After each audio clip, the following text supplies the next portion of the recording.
Holding eye contact. This basic skill is one of the most important for thriving in life. Looking directly into someone's eyes during conversation, even for just a few seconds, signals focus and presence in a way words alone cannot. Most people naturally do it briefly, but how long and how often it feels comfortable depends on the situation, the culture, and the relationship between the people involved. At its core, eye contact shows attention.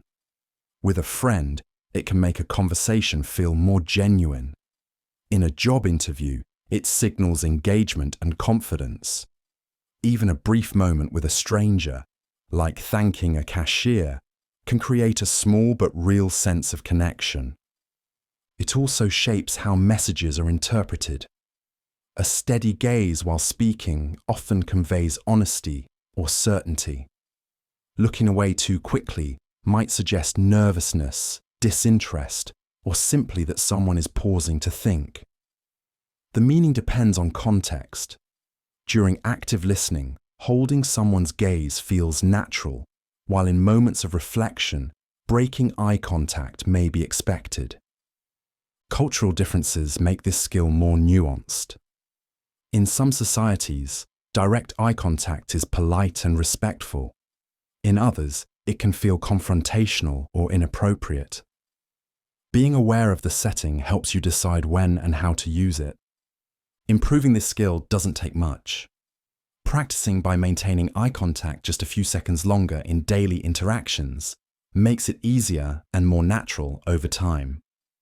What seems like a small action is actually a powerful tool for communication, building trust, and showing genuine presence in any interaction. Reading the room. Walking into a meeting and sensing that people are tense before anyone speaks is an example of reading the room. This skill is the ability to quickly understand the mood, energy, and unspoken dynamics of a group. It involves noticing cues in body language, tone of voice, and behavior to guide how you interact in that setting. At its core, reading the room is about observation. You might see people leaning back with crossed arms, speaking less, or avoiding eye contact, signs they may be disengaged or uncomfortable. In contrast, frequent nodding, leaning forward, and quick responses can indicate interest and agreement. These signals help you decide whether to continue as planned, slow down, or change approach. The skill is useful in many everyday situations. During a presentation, it can help you know when to elaborate on a point or move on. In a social gathering, it can tell you if a joke has landed well or if it's better to change the topic. Even in small moments, like joining a group conversation, picking up on whether people are relaxed or serious can help you enter smoothly. Reading the room also includes being aware of your own impact. If you notice the mood shift after you speak, it's a cue to adjust how you're communicating. This awareness makes interactions smoother and can prevent misunderstandings. It takes practice to notice these subtle patterns, and it often starts with paying closer attention before speaking or acting. Over time, you can develop a quicker sense of group dynamics and respond in ways that fit the situation. Reading the room is a practical way to adapt your behavior to match the environment, making communication more effective and interactions more comfortable for everyone involved.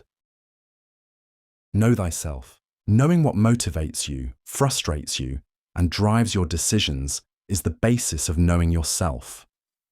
This skill is about having a clear and honest understanding of your own strengths, weaknesses, values, and patterns of behavior. It allows you to make choices that align with who you are, rather than reacting without awareness. At its core, knowing yourself starts with observation. This might mean noticing that you work best in the morning and scheduling important tasks then, or recognizing that certain situations make you stressed and planning ways to handle them. It can also involve understanding what matters most to you, such as personal growth, stability, or creativity, and using those priorities to guide decisions. Self-knowledge also means identifying limitations without avoiding challenges.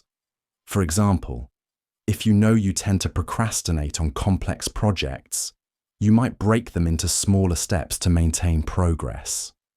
If you're aware that you get defensive during feedback, you can prepare to listen fully before responding. These adjustments make it easier to work effectively with others and manage your own expectations. Practical ways to build this skill include reflecting on past experiences, asking for honest feedback, and paying attention to how you respond to different situations. Journaling, tracking habits, or discussing your patterns with someone you trust can help make those insights clearer.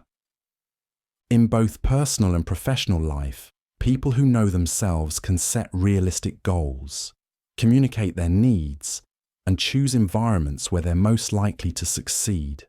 It's not about having all the answers, but about having a reliable understanding of how you think and act. Knowing yourself is a practical foundation for making decisions, building relationships, and managing challenges in a way that fits your own nature and priorities. The art of saying no. Most people face moments when they're asked to take on something they don't have the time, energy, or desire for. It might be an extra project at work, a favor from a friend, or an invitation to an event when you'd rather rest. Knowing how to turn down these requests in a clear, respectful way is an important part of managing your time and protecting your priorities. At its core, saying no is about setting boundaries. Without it, it's easy to become overcommitted, stressed, and less effective in the things that matter most. The key is to decline in a way that is direct but considerate. For example, instead of giving vague excuses, you might simply say, "I can't take this on right now." Adding a short explanation can help the other person understand without leaving room for unnecessary negotiation. One reason people struggle with saying no is the fear of disappointing others or being seen as unhelpful.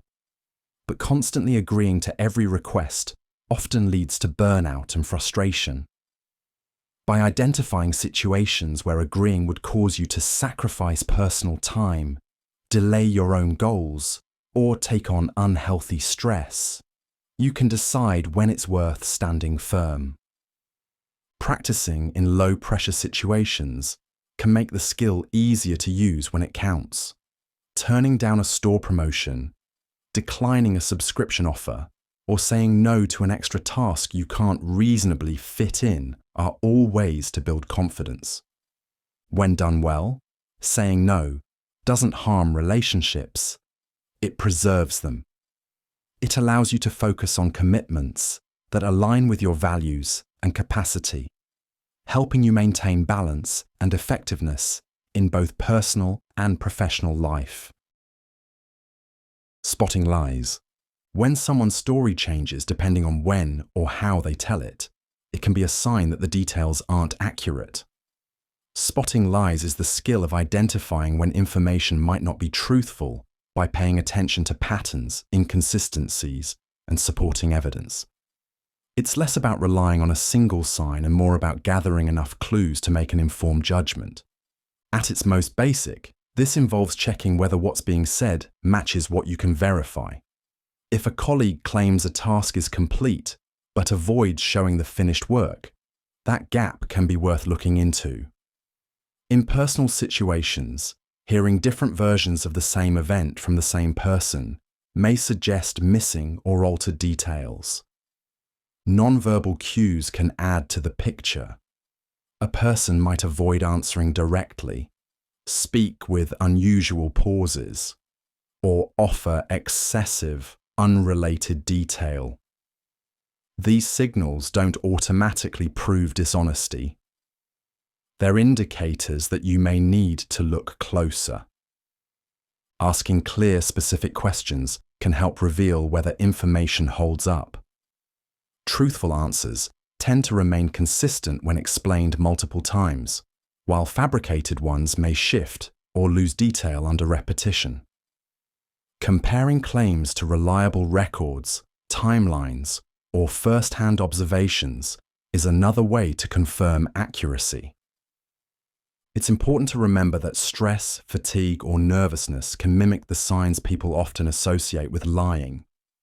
That's why spotting lies works best when multiple observations point in the same direction, rather than relying on a single behavior. Spotting lies is ultimately about using careful observation, follow-up questions, and fact-checking to decide whether the information in front of you is reliable. First principles thinking. Breaking a problem down into its simplest parts before looking for a solution is the foundation of first principles thinking. This skill involves stripping away assumptions, habits, and comparisons to focus only on what is undeniably true. From there, you build your understanding back up using logic and evidence rather than relying on how things have always been done. At its core, first principles thinking starts with asking what the fundamental facts are. For example, if you want to start exercising but believe you need an expensive gym membership, you can break the idea down. The goal is physical activity, not necessarily a gym. From that basic truth, you might see that bodyweight exercises at home or walking outdoors could meet the same need. This approach works in professional settings too. If a team's process feels inefficient, instead of copying a competitor's method, you identify the actual requirements, the tasks that must be done, the resources available, and the outcome you want. Then you design the process from the ground up, removing unnecessary steps.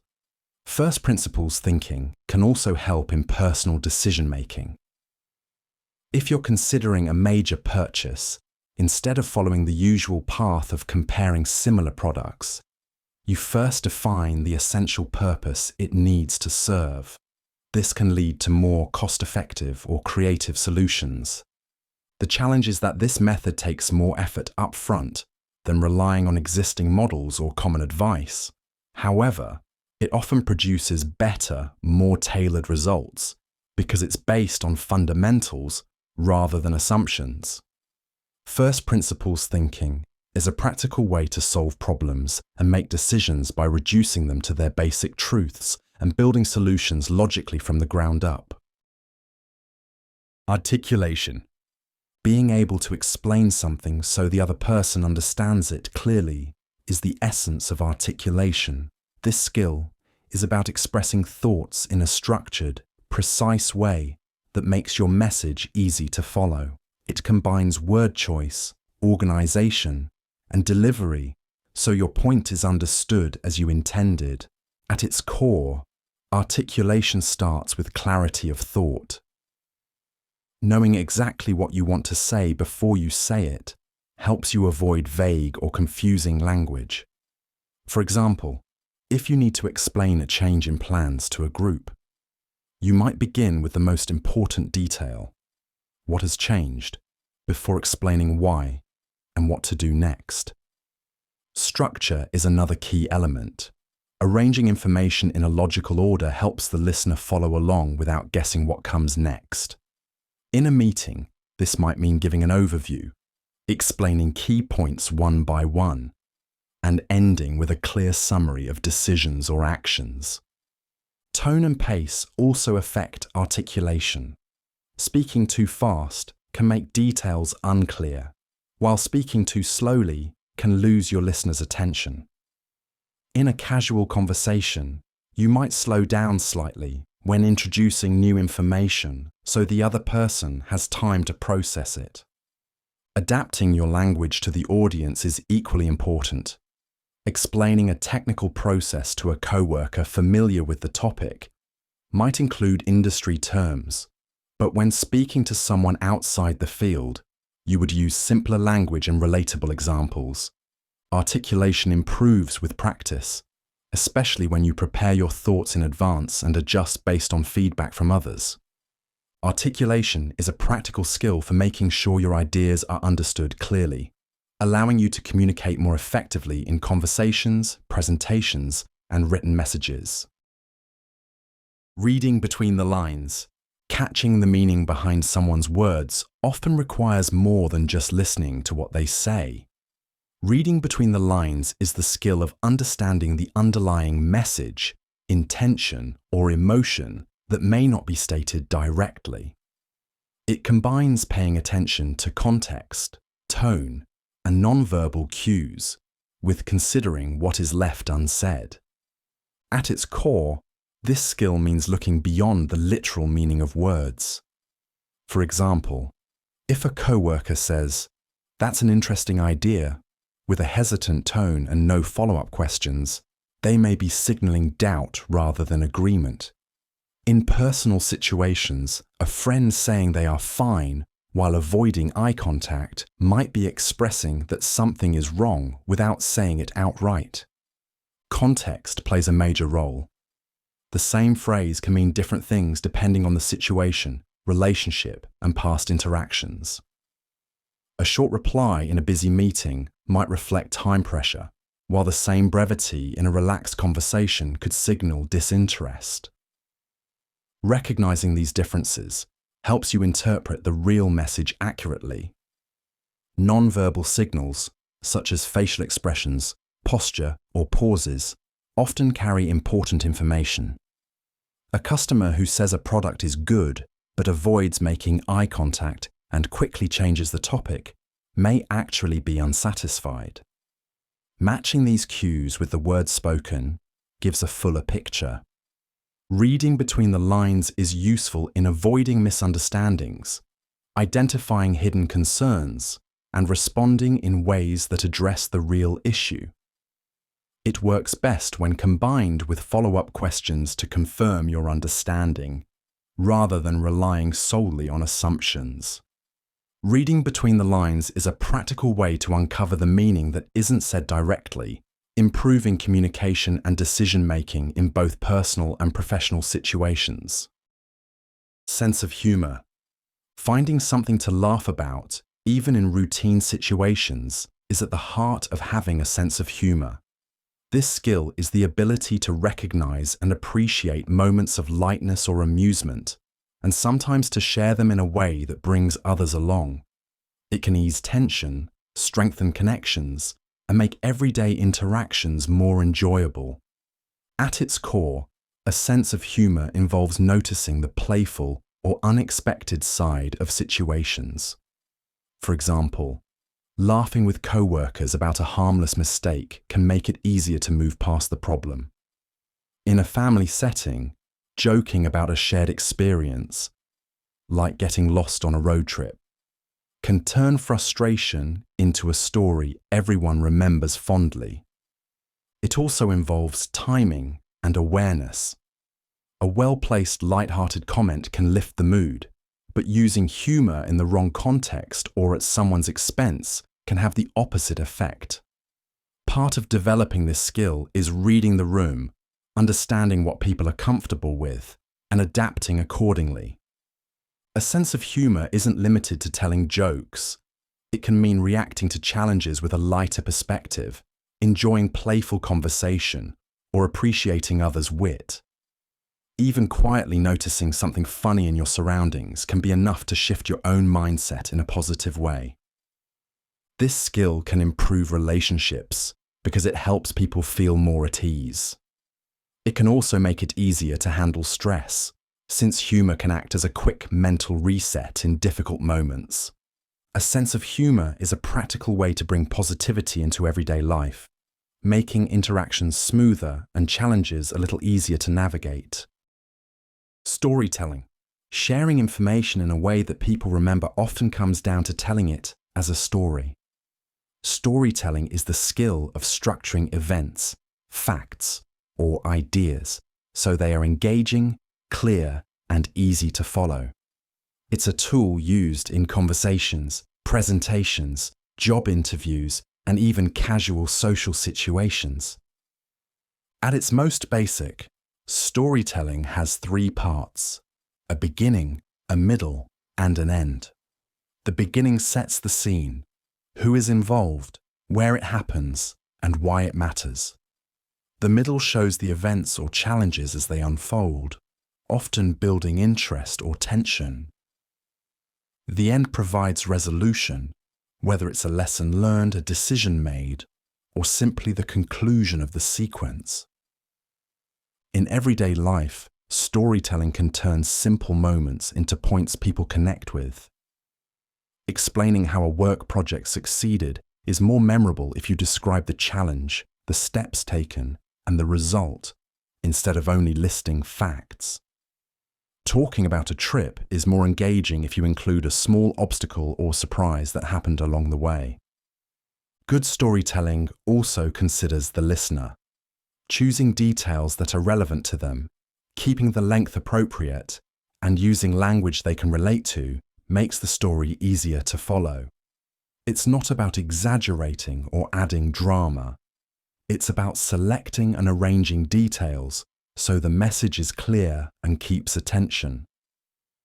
The skill can be improved by practicing concise explanations, noticing how others tell stories, and paying attention to pacing.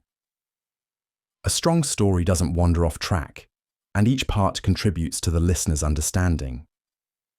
Mastering storytelling allows you to share ideas in a way that is both clear and memorable, whether you're speaking to one person or a room full of people. Art of persuasion. Convincing someone to see your point of view or take a specific action is the basis of the art of persuasion.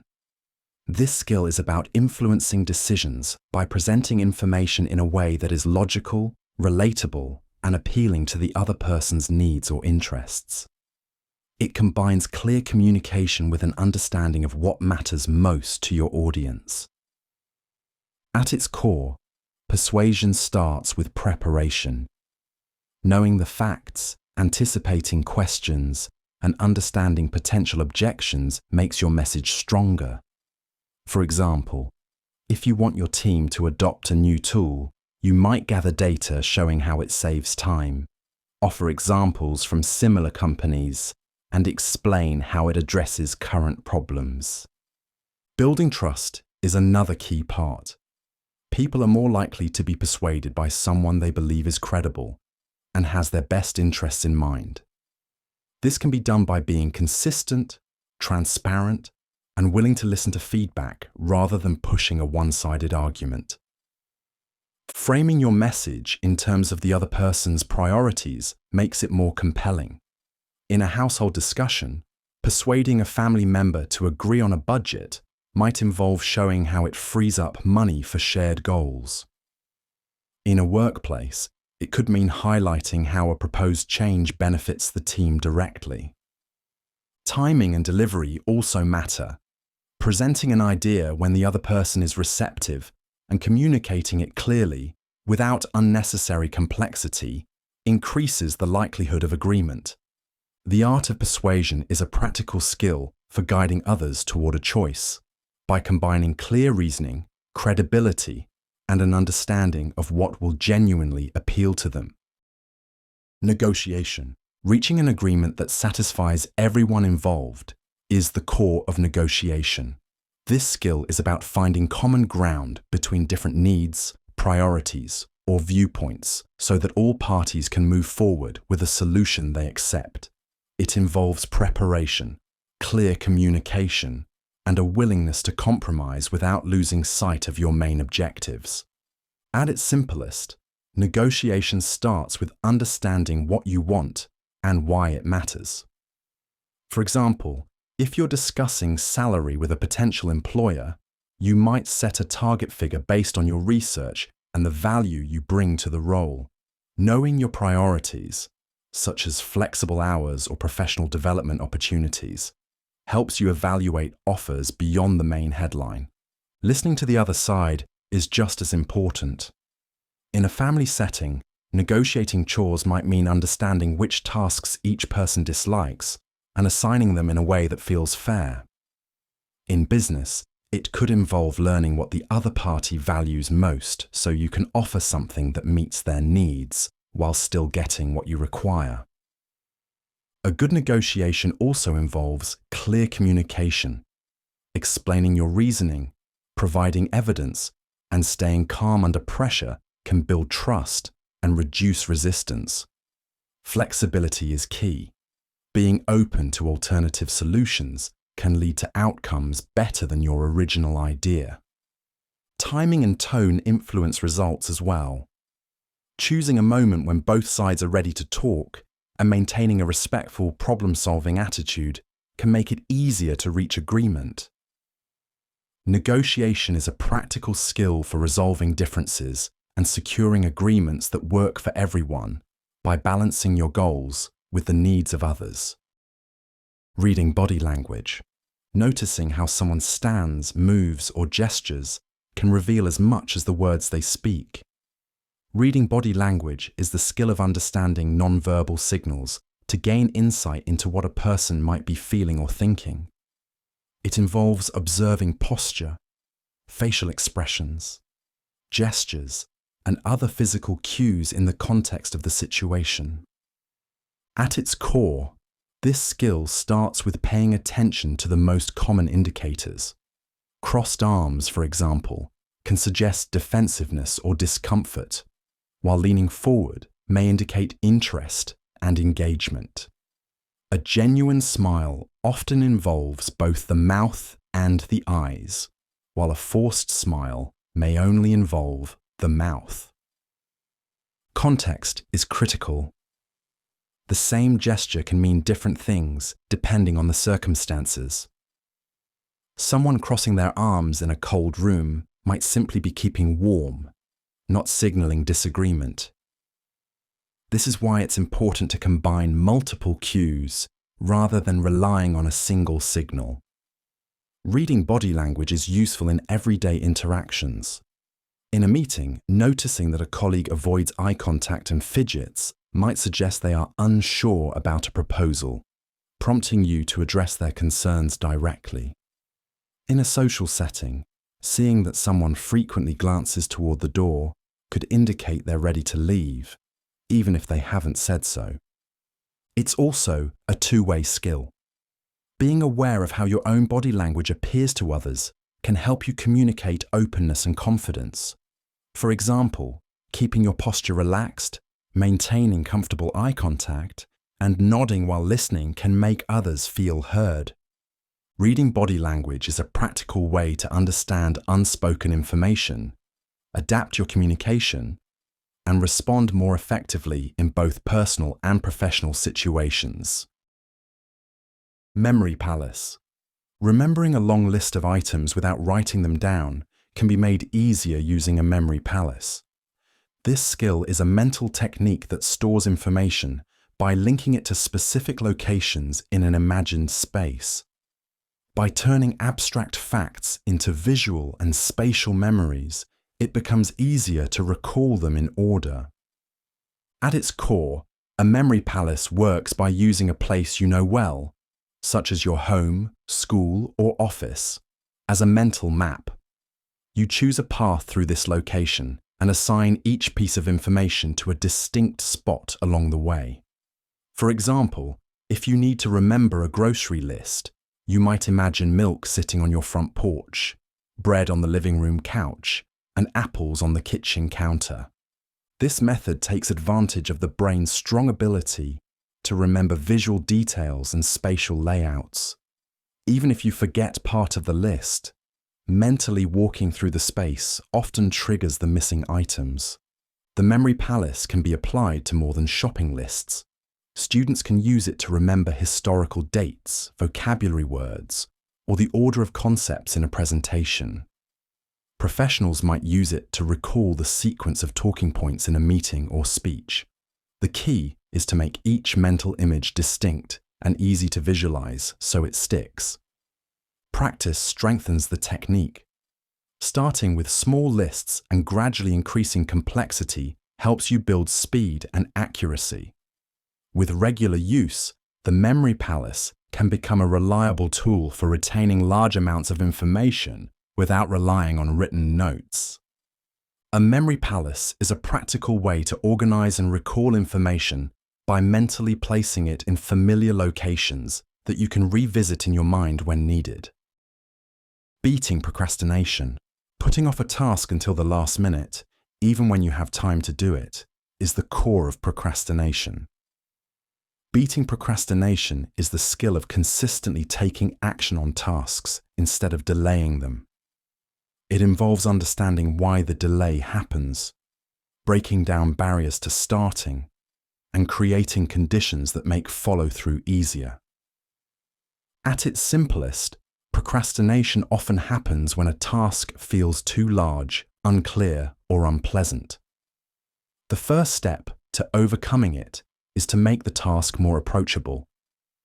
Breaking it into smaller, specific steps helps reduce the sense of overwhelm. For example, instead of thinking, "I need to clean the whole kitchen," you might decide to start with just loading the dishwasher. Setting clear deadlines, even for small steps, helps maintain momentum. Without a defined time frame, tasks tend to drift. Tools like timers or short work intervals can make starting feel less like a long commitment. The just begin approach, committing to 5 minutes of work, often leads to continued progress once you're engaged. Reducing distractions is another key part. Turning off notifications, working in a quiet space, or keeping only the materials you need in front of you can help maintain focus. Planning difficult tasks for times when you have the most energy, such as in the morning, can also make them easier to complete. Accountability can further improve consistency. Sharing your plan with someone else or tracking your progress visibly makes it harder to ignore unfinished work. Beating procrastination is ultimately about creating structures and habits that make starting easier, breaking tasks into manageable parts, and keeping your focus long enough to finish them. Walking in their shoes. Understanding why someone reacts the way they do often starts with trying to see the situation from their perspective. Walking in their shoes is the skill of imagining another person's point of view to better understand their thoughts, feelings, and choices. It's a way to improve communication, reduce misunderstandings, and respond in a way that fits the other person's reality. At its core, this skill means considering the context that shapes someone's behavior. For example, if a coworker is short in conversation, you might think about whether they're under a tight deadline rather than assuming they're upset with you. If a friend cancels plans, imagining what pressures or obligations they might be facing can change how you respond. In practice, walking in their shoes involves paying attention to details, what the person has said before, their body language, and what you know about their current situation. It can also mean asking clarifying questions instead of jumping to conclusions. For instance, if a teammate disagrees with your idea, understanding their priorities or constraints might reveal they're trying to solve a different part of the problem. This skill is useful in both personal and professional life. In customer service, understanding a client's frustration can lead to solutions that address their needs more effectively. In family settings, it can help resolve disagreements by focusing on the reasons behind each person's perspective, rather than just the disagreement itself. Over time, practicing this approach can make interactions smoother and relationships stronger because it reduces unnecessary conflict and increases mutual understanding. Walking in their shoes is a practical way to see beyond your own perspective, helping you respond in ways that acknowledge and respect the circumstances influencing someone else's actions. Mindfulness. Paying full attention to what you are doing in the moment is the essence of mindfulness. This skill is about noticing your thoughts, feelings, and surroundings without distraction or judgment, allowing you to respond with greater clarity rather than reacting automatically. At its core, mindfulness means being present. Instead of thinking about yesterday's events or tomorrow's plans while eating lunch, you focus on the taste, texture, and smell of the food in front of you. This same awareness can be applied to walking, working, or having a conversation, making each experience more intentional. One way to build mindfulness is through focused breathing. Taking a few minutes to notice each breath can help anchor your attention and reduce mental clutter. For example, before starting a difficult task, pausing to breathe deeply can help you approach it with more focus. Mindfulness can also be integrated into routine activities. While washing dishes, you might notice the temperature of the water and the movement of your hands instead of letting your mind wander. In a meeting, you might concentrate fully on the speaker's words and tone, which improves understanding and reduces the chance of missing important details. This skill is useful for managing stress. By observing thoughts and feelings as they arise without immediately acting on them, you create space to choose how to respond. If you feel frustration building in a conversation, recognizing it early allows you to address the issue calmly instead of escalating the situation. Mindfulness is a practical way to increase focus, improve decision-making, and reduce stress by training yourself to stay aware and engaged in the present moment. Accessing flow state. You know those moments when you're working on something and time seems to disappear. Your focus locks in, the work feels natural, and you're not even thinking about anything else. That's what psychologists call a flow state, a mental zone where concentration and performance reach their peak. This usually happens when the difficulty of the task matches your ability just right. If it's too easy, your mind wanders. If it's too hard, you feel tense or discouraged. But when the balance is right, your brain stays fully engaged without tipping into stress. Everyday life offers plenty of examples. A basketball player lost in the rhythm of a game, a chef perfectly timing multiple dishes, or someone completely absorbed in a puzzle. All of them are tapping into flow. In these moments, the activity feels rewarding in itself, and outside distractions fade. Getting there often starts with setting a clear goal. Knowing exactly what you're trying to achieve helps your mind commit fully to the task. Feedback is also important. Whether it's seeing progress on a project, hearing a note come out right on an instrument, or watching a score go up in a game, that constant signal tells your brain to keep going. Environment plays a big role too. Eliminating interruptions, finding a space where you can focus, and working during your most alert hours all make it easier to slip into the zone. Some people also use rituals, like a specific playlist or workspace, to signal to their brain that it's time to focus. Learning how to access flow doesn't just make you more productive, it makes the process itself more enjoyable, turning work or practice into something you look forward to instead of just something you have to finish. Digital detox. Stepping away from screens for a set period of time is the basis of a digital detox.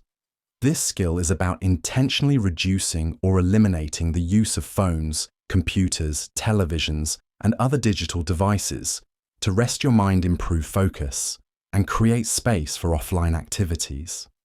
At its core, a digital detox is not about avoiding technology completely forever, but about taking breaks to reset your habits. For example, you might choose to put your phone in another room during meals so you can focus on the conversation. You might dedicate one evening a week to activities that don't involve a screen, such as reading a physical book, cooking, or spending time outdoors. The main goal is to reduce constant stimulation. Notifications, endless scrolling, and rapid switching between apps can fragment attention and increase mental fatigue. A detox period allows the brain to recharge, making it easier to concentrate when you return to digital tools. This can be done in small steps. Turning off non-essential notifications, setting time limits for certain apps, or scheduling no screen blocks during the day can make the process more manageable.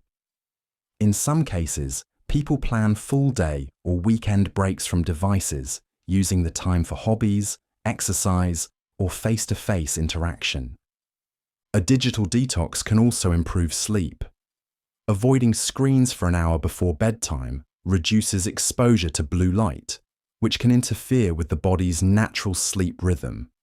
It also prevents the mental stimulation that comes from reading news or messages right before trying to rest. A digital detox is a practical way to regain focus, reduce stress, and make more intentional use of technology by setting aside regular time to disconnect from screens. Speed reading. Finishing a book or article in less time without losing understanding is the goal of speed reading. This skill is about increasing the pace at which you read while still absorbing and remembering the material. It combines techniques that reduce unnecessary eye movement, improve focus, and process words in larger chunks rather than one at a time. At its core, speed reading starts with minimizing subvocalization, the habit of silently pronouncing each word in your head. While natural, this slows reading speed. Training yourself to recognize groups of words at once allows you to process information more quickly. For example, instead of reading "the cat sat on the mat" word by word, your eyes take in the entire phrase in a single glance. Another method is controlling eye movement. Many readers unconsciously pause or backtrack over words. Using a finger or pen as a visual guide can help your eyes move smoothly across the page, reducing wasted time. Previewing material before reading it in full also boosts speed and comprehension. Scanning headings, summaries, and key points gives you a framework, making it easier to understand details as you encounter them. For example, a student reviewing a textbook chapter might skim bold terms and summaries first, then read the full text with greater efficiency. Not all reading requires the same speed. Complex or unfamiliar material may need slower, more deliberate reading, while familiar topics can be read faster. The ability to adjust speed based on content ensures you balance pace with comprehension. Speed reading is a practical skill for processing information efficiently by training your eyes and brain to work together more effectively while maintaining understanding. Breath control. Being able to control the speed and depth of your breathing is the foundation of breath control. This skill is about using intentional breathing techniques to manage physical performance, mental focus, and emotional state. It plays a role in activities ranging from exercise to public speaking and stress management. At its core, breath control starts with awareness. Most people breathe automatically without thinking, but paying attention to how you inhale and exhale can reveal patterns, such as shallow breathing during stress or holding your breath when concentrating. Recognizing these habits is the first step toward improvement. One common method is diaphragmatic breathing, where you draw air deeply into your lungs by expanding your abdomen instead of lifting your shoulders. This allows for fuller oxygen exchange and can help lower heart rate. For example, athletes often use this technique before a competition to stay calm and focused, while singers and wind instrument players rely on it for steady airflow. Breath control is also useful for managing stress. Slow measured breathing, such as inhaling for 4 counts, holding briefly, and exhaling for 6 counts, can activate the body's relaxation response. In daily life, this might be used before a challenging meeting or when stuck in heavy traffic. In physical activity, breath control improves endurance and efficiency. Runners often coordinate breathing with their stride, and weightlifters exhale during exertion to maintain stability and protect the spine. Even in non-athletic tasks, like carrying heavy groceries or climbing stairs, controlled breathing can make the effort feel easier. Breath control is a practical way to improve performance, reduce stress, and maintain focus by becoming aware of your breathing patterns and adjusting them to suit the situation. Moral compass.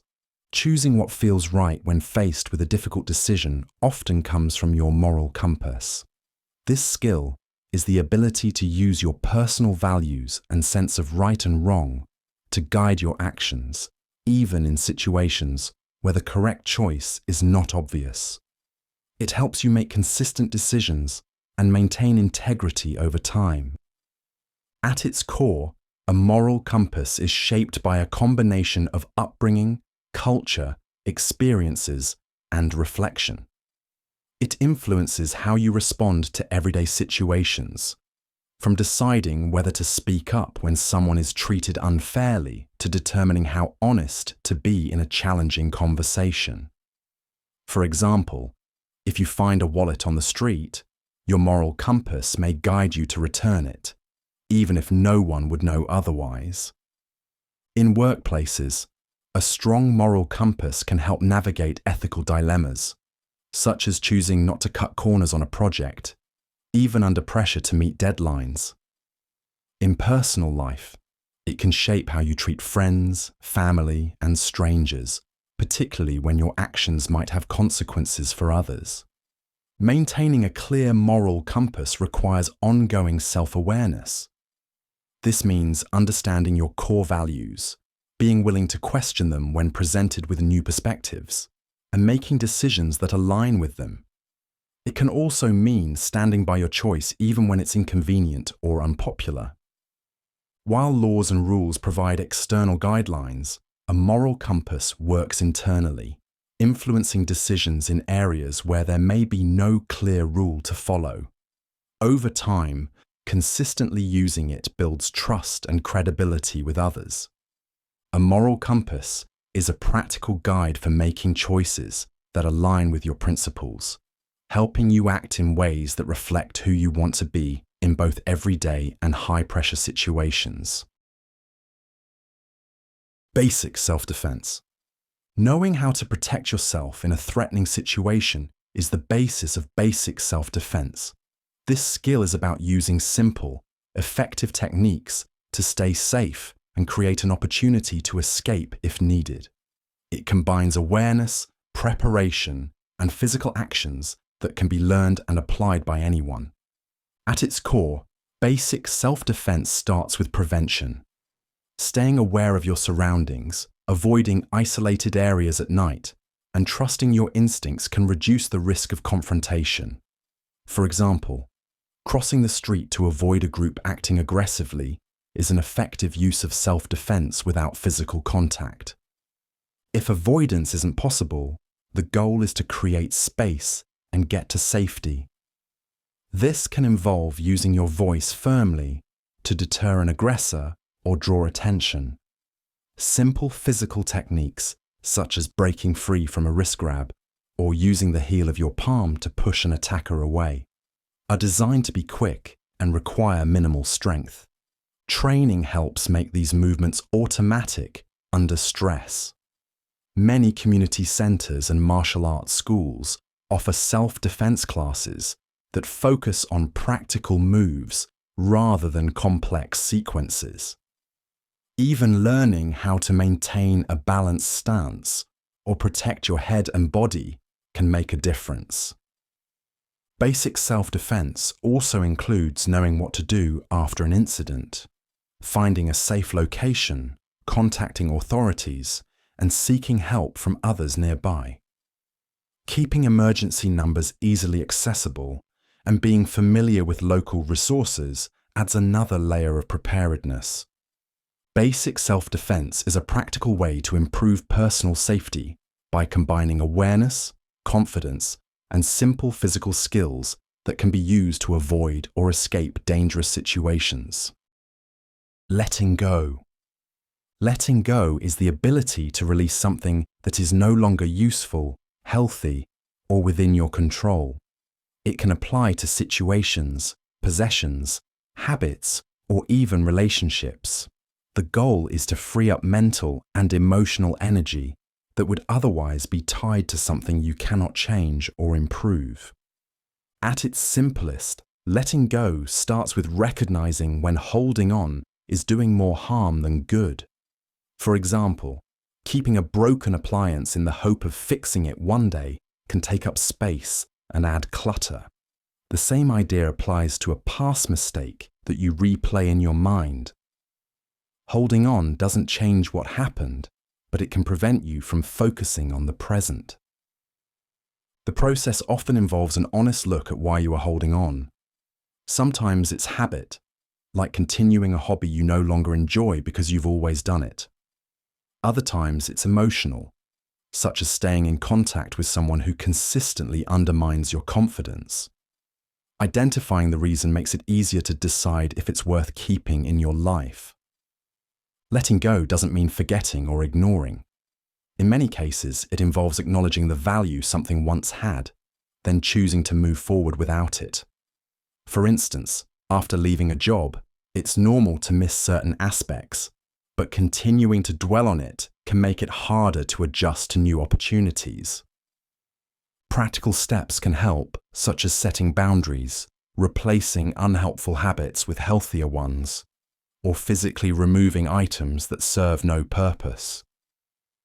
Each small action reinforces the decision and makes the transition easier.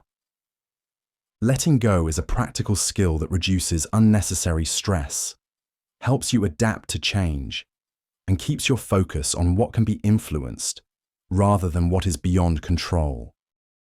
Laughing at yourself.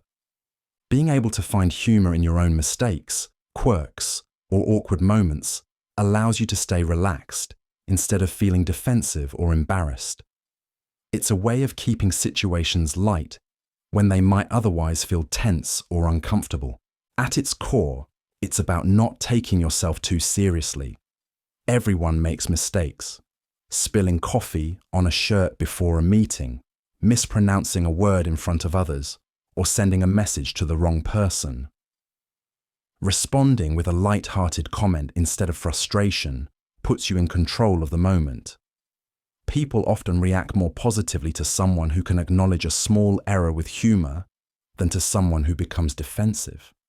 This skill also builds resilience. Rather than dwelling on a minor setback, you're able to move past it quickly. That prevents small mishaps from turning into bigger emotional stresses. In a work setting, for instance, if you trip over a chord during a presentation and laugh it off, it signals confidence and adaptability rather than clumsiness. It can also strengthen relationships. Friends, family, and colleagues often feel more comfortable around someone who isn't preoccupied with appearing perfect.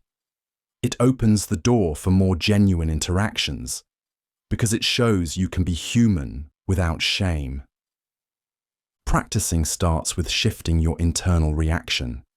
Instead of focusing on how embarrassing something is, see it as a shared human moment. Over time, it becomes easier to let go of perfection and accept that minor mistakes are simply part of life. By keeping a sense of humour about your own slip-ups, you create a more relaxed environment for yourself and those around you, making everyday challenges easier to handle and far less stressful. Comfortable being alone. Being comfortable being alone means being at ease with your own company without feeling bored, anxious, or restless. It's a skill that allows you to enjoy solitary moments rather than constantly seeking distraction or validation from others. At a basic level, it's about knowing how to fill your own time in a way that feels satisfying. This might mean reading a book, cooking a meal for yourself, going for a walk, or working on a hobby. People who are comfortable alone don't see solitude as a gap that needs to be filled, but as an opportunity to do something personally meaningful. It also involves being okay with silence and stillness. In a world where notifications, conversations, and entertainment are always available, being alone can feel unfamiliar. Building comfort with solitude gives you space to think clearly, reflect on your priorities, and make decisions without external influence. Practical examples include enjoying a solo lunch without feeling self-conscious, traveling by yourself without constant companionship, or spending an evening at home without needing to reach for your phone every few minutes. These moments help you develop independence and reduce reliance on others for your sense of well-being. Being comfortable alone also makes social interactions healthier. When you don't rely on company to feel content, your relationships become a choice rather than a necessity.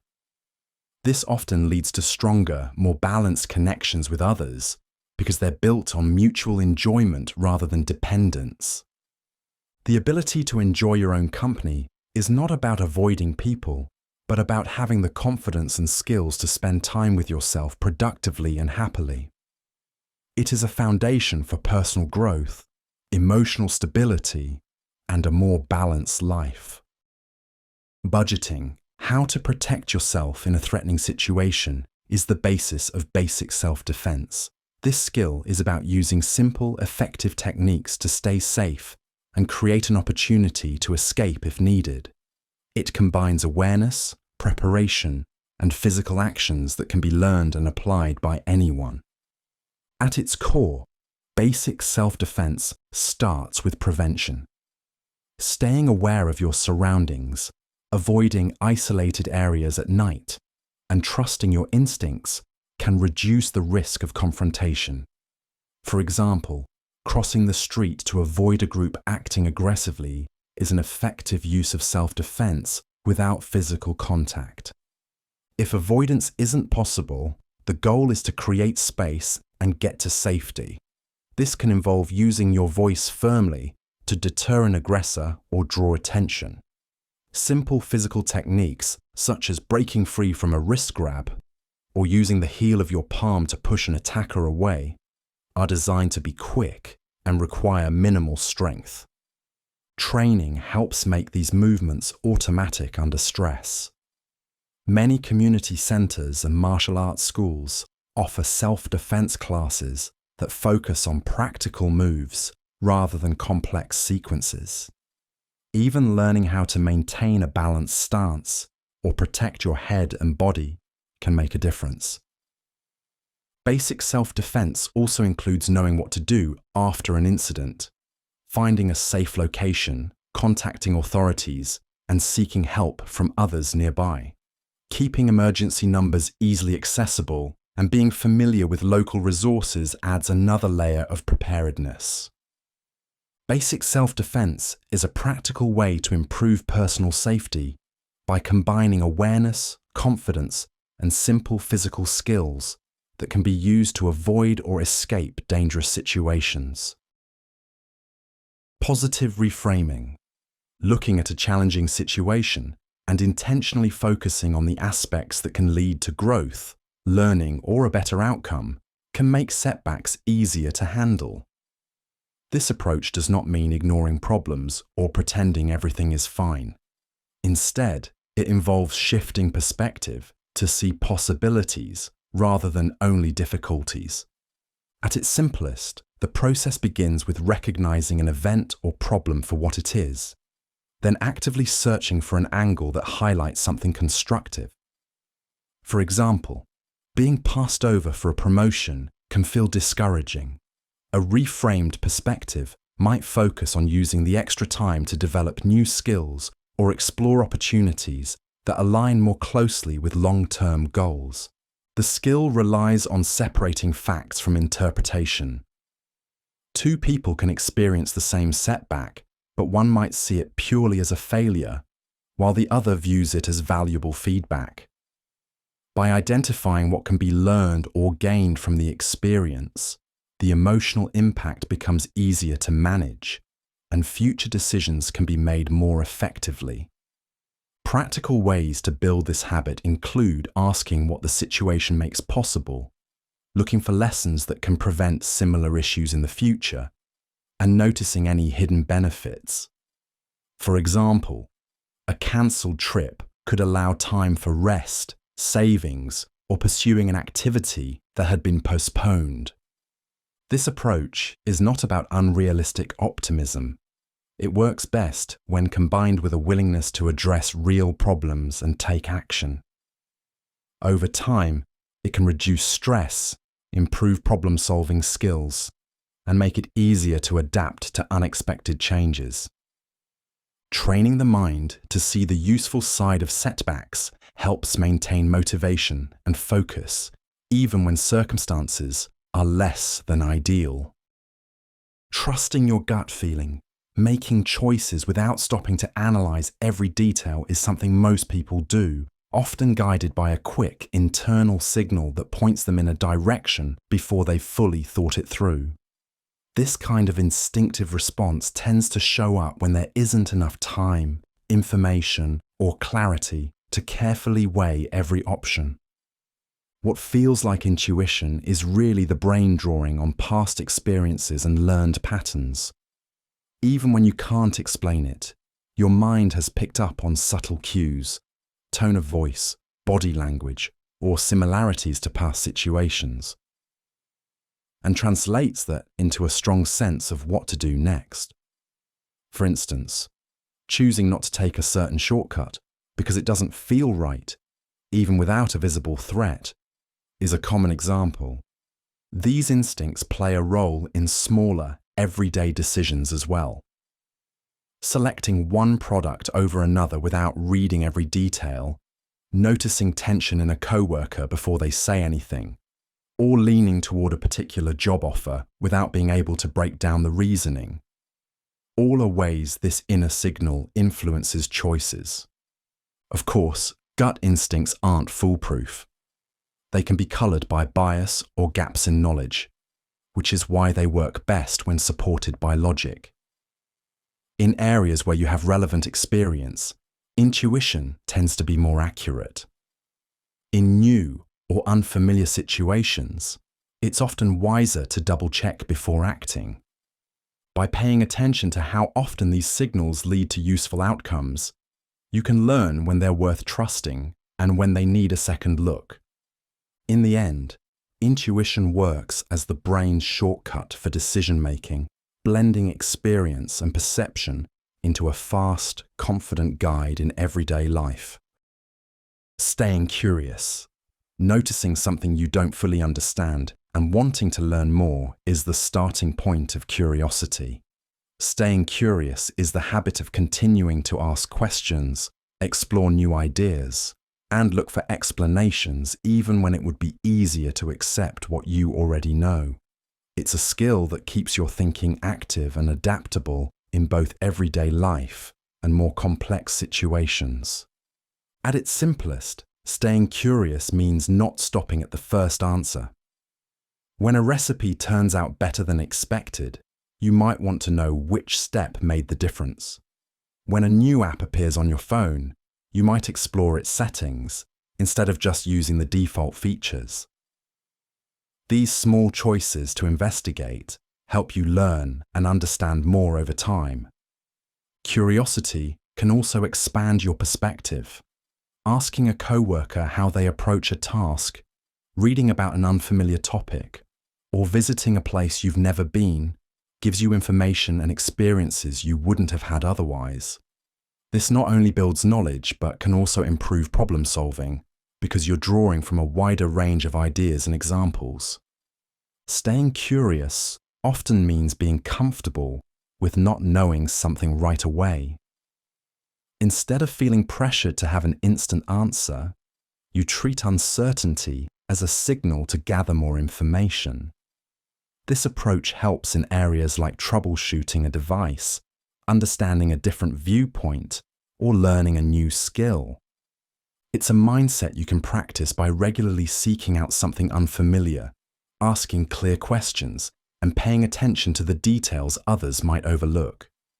Staying curious is ultimately about keeping your mind engaged in learning and discovery, allowing you to understand more and adapt more effectively in a changing world. Taking initiative. Seeing a problem and choosing to address it without being asked is the essence of taking initiative.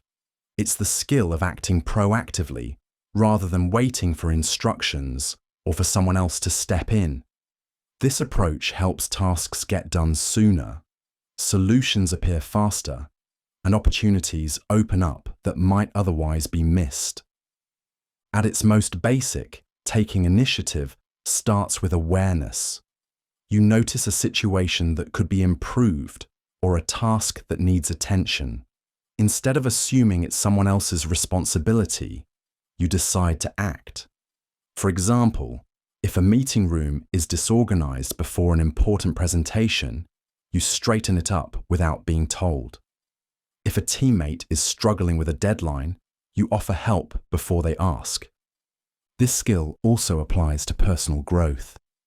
Signing up for a class to develop a new skill, researching a topic on your own, or starting a project you've been thinking about are all ways to move forward without waiting for external prompts. Over time, these small actions build momentum and confidence. In workplaces, people who take initiative are often trusted with more responsibility because they show they can identify needs and follow through. In social situations, it can make interactions smoother, like introducing people who haven't met yet, or organizing plans when no one else has taken the lead. Taking initiative doesn't mean acting without thought. It works best when balanced with consideration for timing, resources, and the people involved. Asking for input when needed and aligning your actions with the bigger picture ensures your efforts are helpful and well received. Taking initiative is ultimately about being proactive, solving problems, and creating opportunities by choosing to act before you are required to. Asking good question. A question is sometimes more valuable than an answer. In daily life, it can shape how you learn, solve problems, and connect with people. Asking good questions means framing them clearly, with the goal of uncovering useful or surprising information. The most effective questions focus attention on what is not yet known. Instead of repeating what you already understand, they push you to explore gaps, challenge assumptions, and see things from a new angle. Innovators, scientists, and leaders often trace their biggest breakthroughs back to a single well-framed question. In technology, for example, new products often start with a simple prompt like, "Why hasn't anyone tried this?" Or, "What would happen if we changed that?" In everyday situations, good questions are just as important. Asking a mechanic, "What's the most urgent repair?" helps you prioritize costs. Asking a doctor, "What are the alternatives?" can give you more control over your treatment. Even socially, asking, "What was the most interesting part of your day?" can lead to more meaningful conversations than small talk. Curiosity plays a central role. Children naturally ask hundreds of questions a day, but as people grow older, they often hold back for fear of sounding uninformed. Overcoming that hesitation can be a skill in itself.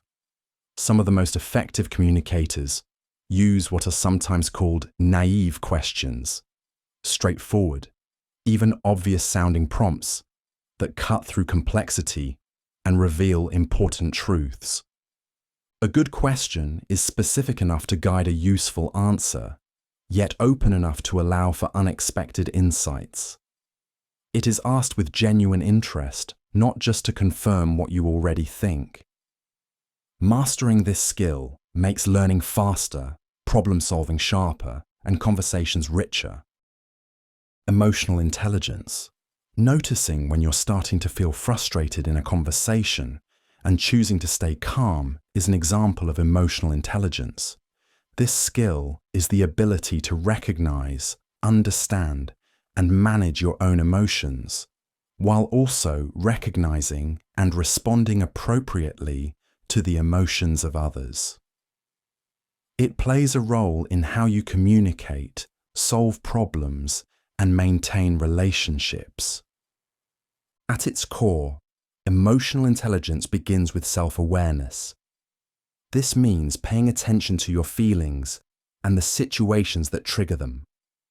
For example, knowing that you tend to become impatient in long meetings helps you prepare strategies to stay engaged. The next step is self-regulation, being able to pause before reacting and choosing a response that matches the situation. It also includes social awareness, which is noticing emotional cues in others. A coworker's short replies may signal stress, or a friend's upbeat tone may show excitement. Understanding these signals helps you respond in ways that strengthen the interaction. Finally, emotional intelligence involves relationship management. Using this awareness to communicate clearly, resolve conflicts, and build trust.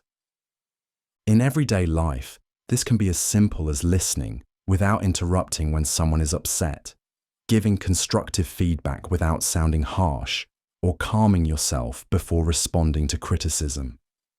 Over time, these small actions help reduce misunderstandings and create more productive exchanges.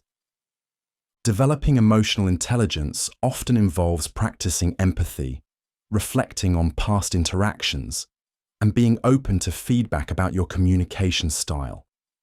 Emotional intelligence is a practical skill that improves how you handle your own emotions and how you respond to the emotions of others, leading to clearer communication and stronger connections in both personal and professional settings. Being antifragile. Making a mistake at work, learning from it, and performing better next time is an example of being antifragile. This skill is about benefiting from stress, challenges, or setbacks instead of being weakened by them. It's not just about surviving difficulties. It's about using them to improve. At its core, being anti-fragile means adapting in a way that leaves you stronger than before. If a presentation doesn't go as planned, you review what went wrong, adjust your approach, and deliver more effectively in the future. The stress from the first experience becomes a source of growth. This differs from simple resilience, which is about returning to the same level after a setback. Anti-fragility involves moving to a higher level. Everyday examples include building physical strength through exercise, where controlled stress on muscles makes them stronger, or learning new skills after a challenging project instead of avoiding similar work in the future. Even small adjustments, like improving your budgeting habits after an unexpected expense, show how setbacks can lead to better systems. Being anti-fragile often involves preparation and experimentation. You try new approaches, accept that some will fail, and use the lessons to improve your strategy. It also means not avoiding discomfort entirely, because the right kind of stress can reveal weaknesses you can address. In workplaces, people who are anti-fragile often adapt faster to change because they've learned to treat problems as opportunities for refinement. In personal life, it can mean developing stronger relationships after working through disagreements rather than avoiding conflict. Being anti-fragile is a skill that turns pressure, mistakes, and uncertainty into tools for long-term improvement, helping you grow stronger each time you face challenges. Comfort zone expansion. Doing something you're not used to, even in a small way, is the start of comfort zone expansion. This skill is about gradually increasing your tolerance for new or challenging experiences, so you can handle a wider range of situations with confidence. It doesn't require big leaps. Steady, manageable steps can build the same long-term benefits. At its core, comfort zone expansion happens when you push slightly beyond what feels familiar. This could mean speaking up in a meeting when you usually stay quiet, trying a new type of exercise, or learning to use unfamiliar technology. Each time you succeed, even in a small way, your sense of what's possible grows. The process often begins with identifying areas where you feel limited. For example, if public speaking makes you uncomfortable, you might start by contributing one comment in a small group before working up to presenting to a larger audience. If meeting new people feels awkward, You might begin by having short conversations in low-pressure settings. These controlled challenges let you adapt without becoming overwhelmed. Expanding your comfort zone can also make you more adaptable. Situations that once felt stressful become easier to manage, freeing up mental energy for problem-solving and learning. In a workplace, this can mean adjusting quickly to new tools or procedures. In personal life, it can mean feeling at ease in unfamiliar environments, from traveling to joining new activities. This skill improves with repetition. The more you step into slightly uncomfortable territory and succeed, the more you normalize it, making future challenges feel less intimidating.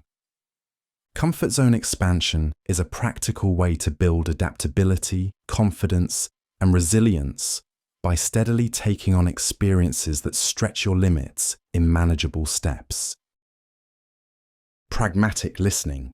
In conversation, people don't always say exactly what they mean. Words might be shaped by habit, politeness, or the need to avoid discomfort. Pragmatic listening is the skill of understanding not just the literal words, but the intention, feelings, and context behind them. It goes beyond hearing. It's about interpreting.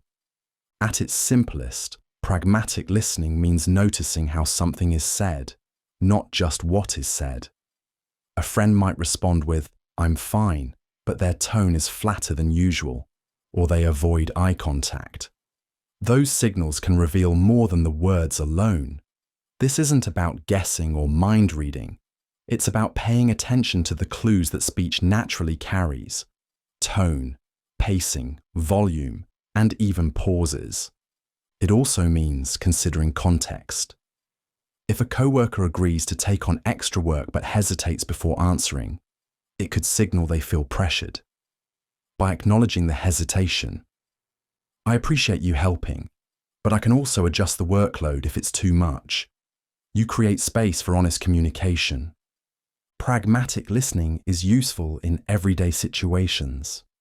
It helps when giving feedback, understanding disagreements, or recognizing when someone needs support without asking for it directly. It can also prevent misunderstandings by clarifying what the other person truly intends to communicate. Developing this skill takes practice. It involves slowing down, focusing fully on the speaker, and noticing small shifts in expression or delivery. When needed, confirming what you think they mean can ensure accuracy and build trust. Being able to interpret meaning beyond the literal words allows for more accurate understanding and stronger relationships. It ensures you respond to what's really being communicated, not just to the surface of the conversation. Brainstorming.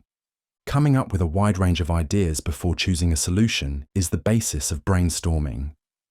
This skill is about generating as many possibilities as possible without judging them too early, so you can explore different angles before narrowing down your options. It's useful for solving problems, planning projects, and sparking creativity in both personal and professional settings. At its core, brainstorming works best when you separate idea generation from evaluation. The first stage focuses on quantity, capturing every thought, even ones that seem impractical at first. For example, if you're deciding how to celebrate a friend's birthday, you might list options from hosting a dinner to taking a weekend trip without worrying yet about cost or feasibility. In workplace settings, brainstorming can help teams approach challenges with fresh perspectives. When launching a new product, a group might share every idea for features or marketing strategies before deciding which are realistic. By encouraging open input, participants can build on each other's suggestions, sometimes leading to ideas that wouldn't emerge individually. The environment also plays a role. A space where people feel comfortable speaking without criticism tends to produce more creative options. Tools like whiteboards, sticky notes, or shared digital documents can help capture ideas quickly so they're not lost. After generating ideas, the next step is reviewing them to see which are practical and aligned with your goals. This is where you consider resources, constraints, and likely outcomes before selecting the best options. Brainstorming is a practical skill for unlocking creativity, solving problems efficiently, and involving multiple perspectives in the decision-making process. Sustaining attention span. Finishing a task without your mind drifting away is the core of sustaining attention span. This skill is the ability to stay focused on one activity for a set period, even when there are distractions or when the work feels repetitive. It's essential for learning, problem solving, and completing daily responsibilities efficiently. At its simplest, sustaining attention means keeping your mental energy directed at the same goal until it's complete or until you choose to switch. For example, reading an article from start to finish without checking your phone, or staying engaged in a meeting until the last point is discussed. These moments strengthen your ability to concentrate over time. Attention span can be influenced by environment, interest level, and habits. External distractions like background noise or notifications can pull focus away. Internal factors such as boredom or fatigue can make it harder to stay engaged. Managing these influences is part of building this skill. Turning off unnecessary alerts, working in a quiet space, and breaking large tasks into smaller segments can help maintain focus. Sustaining attention also benefits from setting clear, immediate goals. When you know exactly what you're trying to finish, like writing 2 paragraphs or processing a set number of emails, it's easier to measure progress and stay on track. Regular breaks, such as the pause after 25 to 30 minutes of focused work, can refresh concentration without losing momentum. In both personal and professional life, a strong attention span improves productivity and reduces errors caused by rushed or distracted work. It allows you to process information more deeply, make better decisions, and complete tasks more effectively. Sustaining attention span is a practical skill for maintaining focus long enough to achieve quality results in any activity that requires your full concentration. Habit design. Replacing a late-night scrolling habit with reading a few pages of a book is an example of habit design. This skill is the process of intentionally creating or adjusting routines so that they work toward your goals instead of against them. It involves understanding what triggers a behavior, what keeps it going, and how to make it easier to repeat consistently. At its core, habit design starts with identifying a clear and specific behavior you want to build or change. For example, if you want to start exercising, you might decide to do 10 minutes of stretching right after waking up. Linking the new habit to an existing routine, like brushing your teeth or making coffee, provides a natural cue to take action. Making a habit easy to start increases the chance it will stick. Breaking a big goal into smaller, manageable steps prevents overwhelm. If the goal is to drink more water, keeping a bottle within reach throughout the day removes friction. On the other hand, making unwanted habits harder to perform, such as storing snacks out of sight, helps reduce their frequency. Reinforcement plays a role as well. Tracking progress visually, such as marking days on a calendar, or rewarding yourself after completing a habit, can strengthen motivation. Over time, repetition builds automaticity, meaning the habit requires less conscious effort. Habit design is also about adjusting when things don't work. If a morning workout proves too rushed, shifting it to the evening might make it more sustainable. Small changes can keep the habit alive instead of abandoning it entirely. Habit design is a practical way to create routines that align with your priorities by shaping your environment, reducing barriers, and reinforcing behaviors you want to maintain. Building confidence. Speaking up in a meeting when you have an idea is a simple example of building confidence. This skill is the process of developing trust in your own abilities and judgment so you can take action without being held back by excessive doubt. It grows over time through preparation, practice, and experience. At its core, building confidence starts with competence. The more familiar you are with a task, the less uncertain it feels. For example, preparing thoroughly for a presentation, practicing your delivery, knowing your material, and anticipating questions reduces the risk of being caught off guard and makes speaking in front of others less intimidating. Small, consistent steps are an effective way to strengthen confidence. Completing minor challenges, like introducing yourself to someone new or taking on a small responsibility at work, creates a series of positive experiences to build on. Over time, these wins shift your view of what you're capable of handling. Another part of building confidence is learning from setbacks without letting them stop you. If a project doesn't turn out as planned, reviewing what went wrong and applying those lessons to the next attempt turns the experience into progress rather than a permanent setback. Your environment can also influence confidence. Surrounding yourself with people who provide constructive feedback and support can make it easier to take on challenges.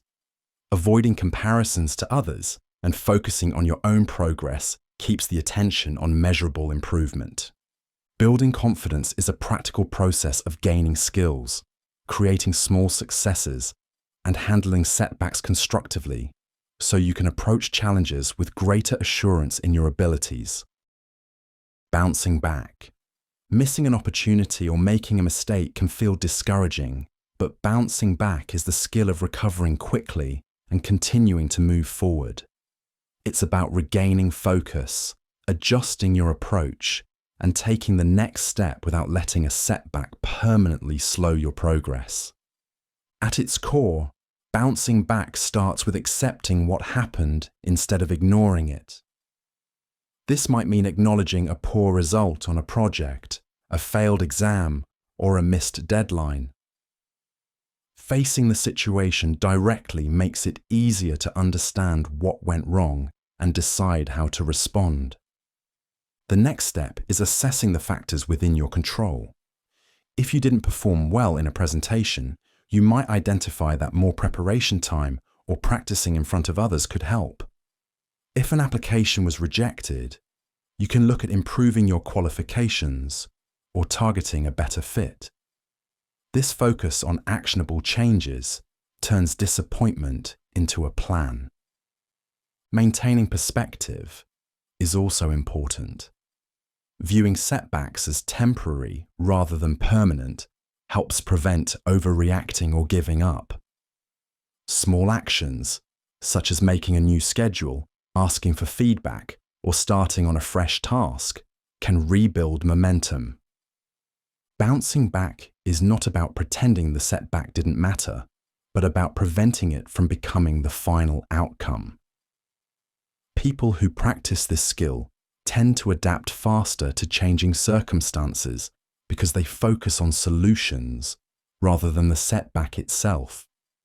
Bouncing back is a practical way to recover from challenges by acknowledging the situation, identifying what can be improved, and taking constructive action to move forward. Developing discipline. Following through on a task, even when you don't feel like doing it, is the essence of discipline. This skill is the ability to stay committed to a goal or standard of behavior over time, regardless of changing moods, distractions, or short-term discomfort. It is what allows progress to continue even when motivation fades. At its core, discipline means making choices based on long-term benefits rather than immediate convenience. For example, finishing a work report before watching television ensures the job is done on time and to a good standard. Sticking to an exercise routine, even on busy days, maintains health and builds consistency. In each case, The decision favors what is important over what is easiest. Discipline often relies on structure. Setting a schedule, creating reminders, and limiting distractions make it easier to follow through.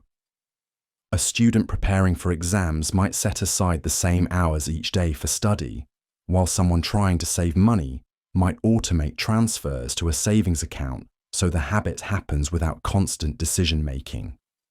It also requires self-control in the moment.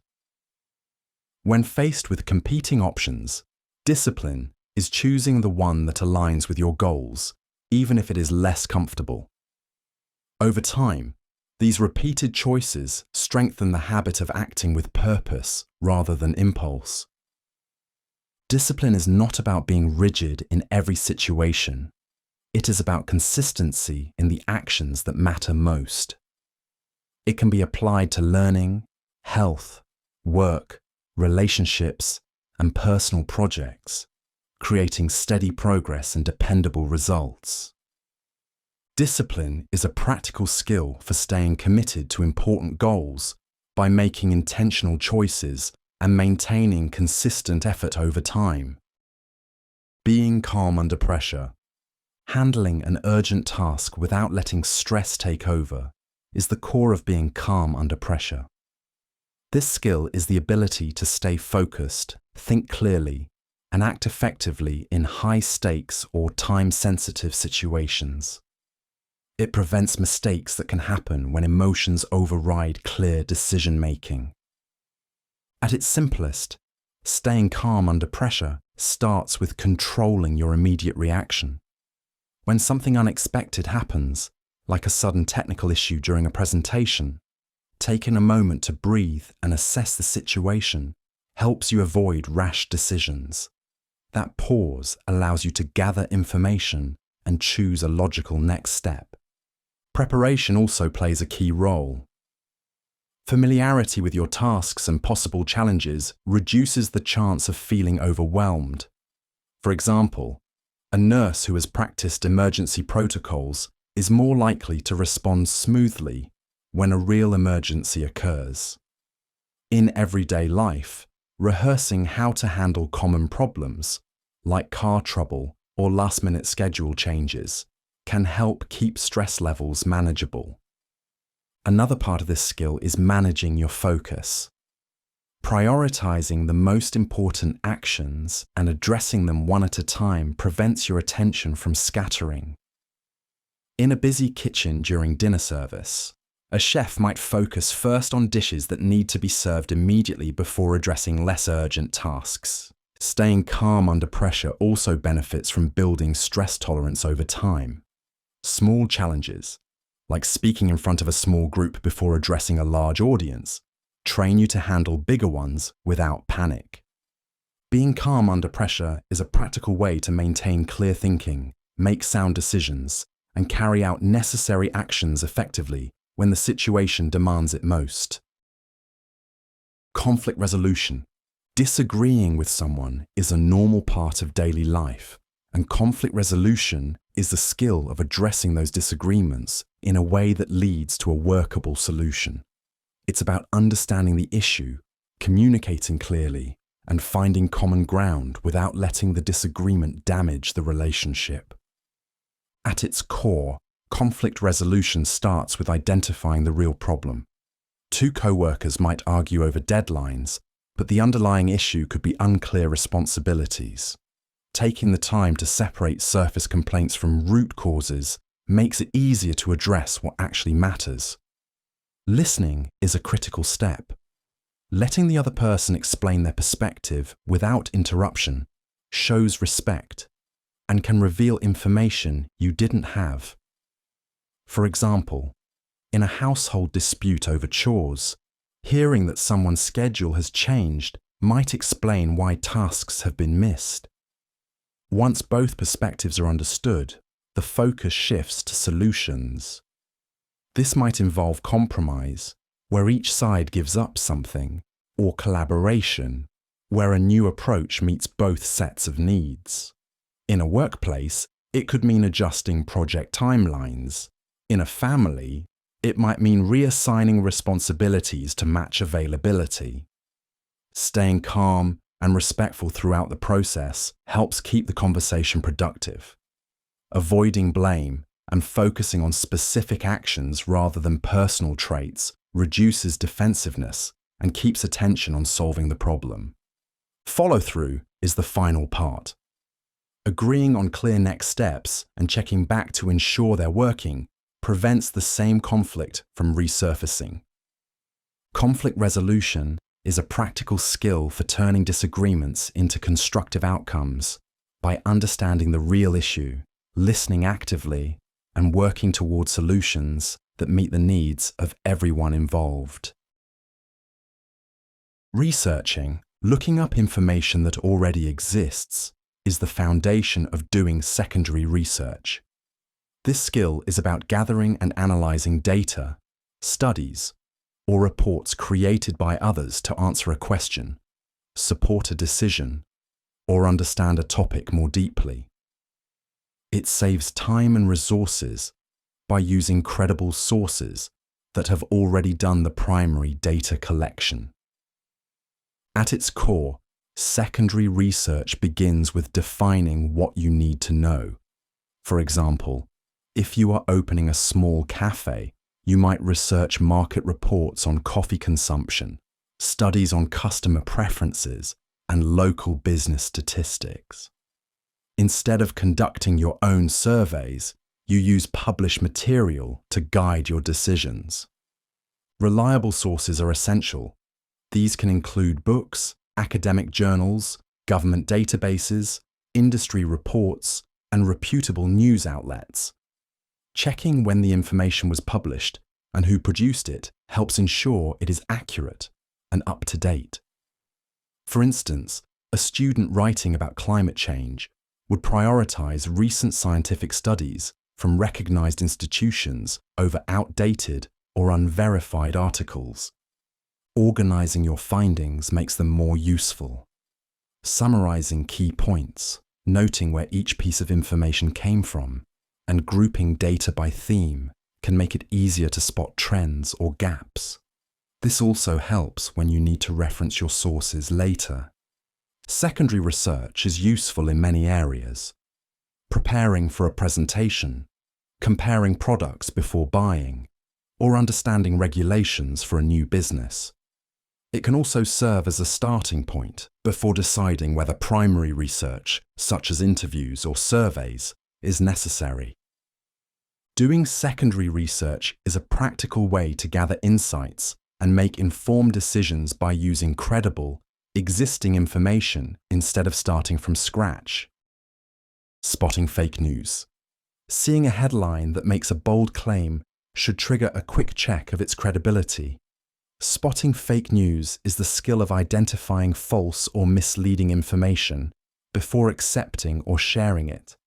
It involves verifying sources, looking for evidence, and recognizing signs of unreliable reporting. At its core, spotting fake news starts with evaluating the source.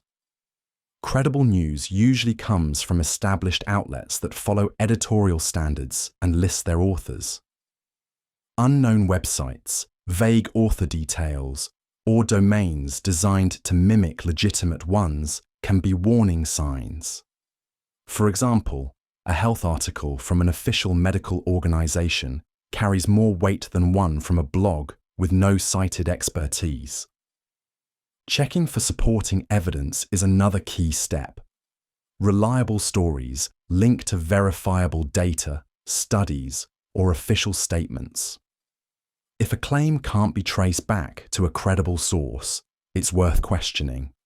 For instance, a social media post about a new law should ideally link to the actual government announcement. Language can also reveal red flags. Sensational headlines with extreme wording or emotional triggers often aim for clicks rather than accuracy. Authentic reporting tends to present information in a measured tone, even when covering significant events. Cross-referencing with other reputable outlets adds another layer of confirmation. If a major story appears in only one place, especially on an unverified site. It may not be accurate. Tools like fact-checking websites can help confirm or debunk questionable claims quickly. This skill is useful in daily life for avoiding misinformation that can influence decisions, from personal health choices to voting. Spotting fake news is a practical way to protect yourself and others from being misled by ensuring information is accurate, credible, and supported by trustworthy sources. Sleep optimization. Waking up feeling rested instead of groggy often comes down to sleep optimization. This skill is about creating the right conditions and habits to improve the quality and consistency of your sleep, so your body and mind can recover effectively. At its core, sleep optimization starts with keeping a regular schedule. Going to bed and waking up at the same time each day helps regulate your internal clock, making it easier to fall asleep and wake up naturally. For example, maintaining the same routine on weekends as on weekdays prevents the Monday morning struggle caused by shifting sleep patterns. The sleep environment is another important factor. A cool, quiet, and dark room supports deeper rest. This might mean using blackout curtains, reducing noise with earplugs or a white noise machine, and adjusting the thermostat to a comfortable temperature. Limiting stimulants like caffeine in the afternoon and avoiding heavy meals close to bedtime can also improve sleep quality. Likewise, reducing exposure to bright screens before bed helps signal to your body that it's time to wind down, since blue light can interfere with melatonin production.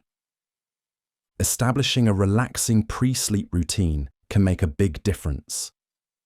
Activities like reading a physical book, stretching, or listening to calm music help shift the mind from daytime activity to nighttime rest. For people who wake during the night, techniques such as slow breathing or focusing on gentle thoughts can help them return to sleep more easily. Sleep optimization is a practical way to improve overall health, mood, and productivity by making deliberate choices that support better rest every night. Being street smart.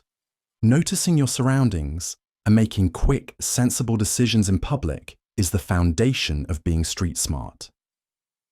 This skill is about staying aware, assessing situations, and taking actions that keep you safe and help you navigate daily life effectively. At its core, being street smart starts with situational awareness. This means observing what's happening around you and noticing details that could signal safety or risk. For example, when walking in an unfamiliar area, you might pay attention to the people nearby, available exits, and well-lit routes, instead of becoming absorbed in your phone. It also involves making practical choices to avoid unnecessary trouble. This can mean keeping valuables out of sight, choosing public transportation routes with more visibility, or moving away from a situation that feels tense. In everyday life, it might be as simple as locking your bike properly or double-checking directions before setting out. Street smarts also extend to social interactions. Recognizing when someone's request or offer might be a scam, politely declining and moving on can prevent problems. In crowded places, understanding personal space and positioning yourself where you have a clear view of your surroundings adds another layer of safety. Experience and preparation strengthen this skill. Learning which neighborhoods are safer at different times of day, knowing basic self-defense moves, or keeping emergency contacts accessible on your phone all contribute to better decision-making. Being street smart is a practical way to navigate public spaces with confidence by combining awareness, good judgment, and quick thinking to stay safe and handle challenges effectively. Life-saving basics. Knowing how to protect yourself in a threatening situation is the basis of basic self-defense. This skill is about using simple, effective techniques to stay safe and create an opportunity to escape if needed. It combines awareness, preparation, and physical actions that can be learned and applied by anyone. At its core, basic self-defense starts with prevention, staying aware of your surroundings, avoiding isolated areas at night, and trusting your instincts can reduce the risk of confrontation. For example, crossing the street to avoid a group acting aggressively is an effective use of self-defense without physical contact. If avoidance isn't possible, the goal is to create space and get to safety. This can involve using your voice firmly to deter an aggressor or draw attention.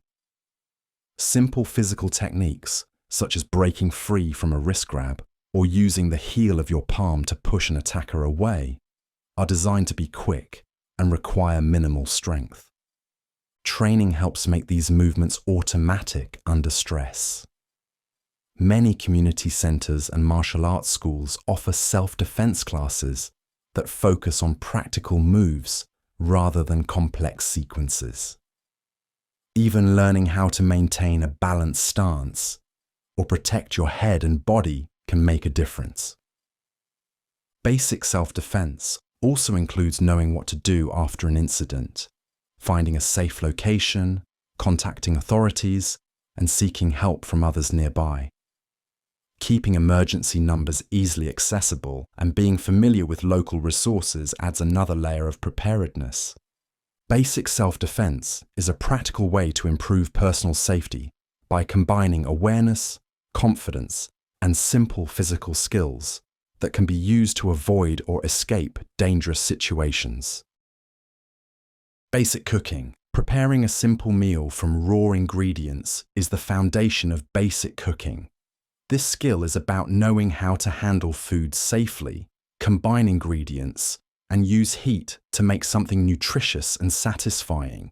It allows you to feed yourself without relying entirely on packaged or restaurant food. At its core, basic cooking starts with understanding common ingredients and how they behave. Knowing that pasta softens in boiling water, vegetables cook faster when cut smaller, and meat needs to reach a safe temperature are examples of essential knowledge. It also includes recognizing the difference between baking, boiling, sautéing, and grilling, and when to use each method. A few simple recipes can serve as building blocks. For example, making scrambled eggs teaches how to control heat and prevent overcooking. Cooking rice shows how to measure ingredients and manage timing. Preparing a salad demonstrates how to combine flavors and textures without heat. Once these basics are learned, they can be adapted into more complex dishes. Safety is a major part of cooking. Washing hands before handling food, keeping raw meats separate from other ingredients, and storing leftovers properly help prevent illness. Knife skills are equally important, both for efficiency and to reduce the risk of injury. Basic cooking also involves seasoning for taste. Using salt, pepper, herbs, and spices in the right amounts can turn a plain dish into something enjoyable. Over time, you learn how different seasonings work together and how to adjust flavors to your preference. Basic cooking is a practical way to take control of your diet, save money, and prepare meals that suit your tastes and needs by understanding ingredients, cooking methods, and safe food handling. Decluttering. Removing items you no longer need or use is the core of decluttering. This skill is about creating a more organized and functional space by deciding what to keep, what to donate or sell, and what to throw away. It helps reduce mess, make belongings easier to find, and create a calmer environment. At its core, decluttering begins with assessing your space. This means going through areas like closets, kitchen cabinets, or desks, and identifying items that no longer serve a purpose. For example, clothes that no longer fit, expired pantry goods, or broken tools that you haven't repaired are all candidates for removal. A practical approach is to work in small sections rather than tackling an entire home at once. Sorting items into categories, keep, donate, sell, and discard, can make the process more manageable. Setting limits, such as only keeping as many coffee mugs as you realistically use, helps prevent items from piling up again. Decluttering isn't just about getting rid of things, it's also about organizing what remains. Using storage containers, labels, or dedicated spaces for frequently used items makes it easier to maintain order. For example, keeping everyday cooking utensils in a single drawer near the stove saves time and keeps the counter clear. Regular maintenance is key. Setting aside a few minutes each week to put items back in their place or remove things you no longer need can prevent clutter from building up again. Decluttering is a practical way to create a more organized, efficient, and pleasant living or working space by removing unnecessary items and keeping only what is useful or meaningful. DIY fixes. Fixing a small problem in your home without calling a professional is the essence of DIY fixes. This skill is about knowing how to handle simple repairs or improvements yourself, saving time, money, and inconvenience. It relies on basic tools, a bit of knowledge, and the willingness to troubleshoot. At its core, DIY fixes begin with identifying the issue and understanding whether it's safe and manageable to handle on your own. For example, tightening a loose door hinge, patching a small hole in the wall, or replacing a worn shower head are common tasks that most people can do with minimal experience. Having the right basic tools makes these jobs easier.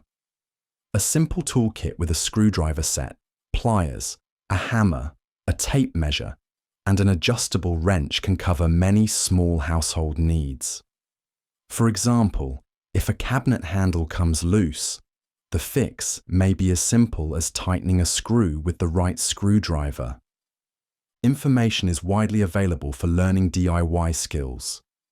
Step-by-step videos, instruction manuals, and hardware store workshops can guide you through tasks like unclogging a sink, fixing a squeaky floorboard, or changing a light fixture. The key is following safety precautions, such as turning off power before electrical work or wearing gloves for certain repairs.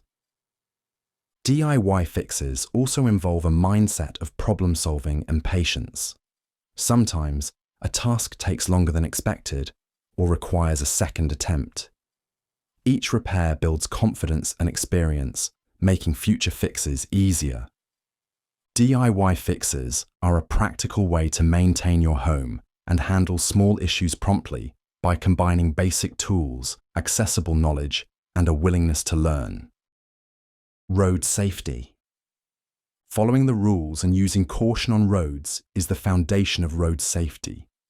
This skill is about protecting yourself and others, whether you are driving, cycling, or walking. It combines awareness, adherence to traffic laws, and good judgment in changing conditions. At its core, road safety starts with knowing and following the rules. This means obeying speed limits, stopping at red lights, and yielding when required.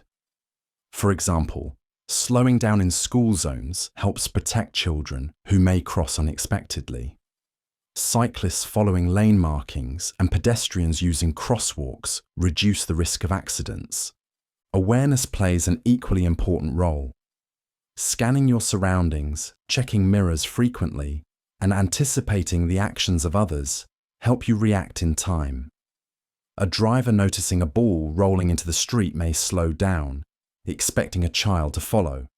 A pedestrian might wait to cross even when the light is green if a car is approaching too quickly. Distraction is one of the biggest threats to road safety. Avoiding phone use, eating, or other activities while moving ensures full attention is on the road. This applies to all road users. A cyclist looking at a phone or a pedestrian wearing loud headphones can miss critical cues. Adjusting behavior to conditions is another part of this skill.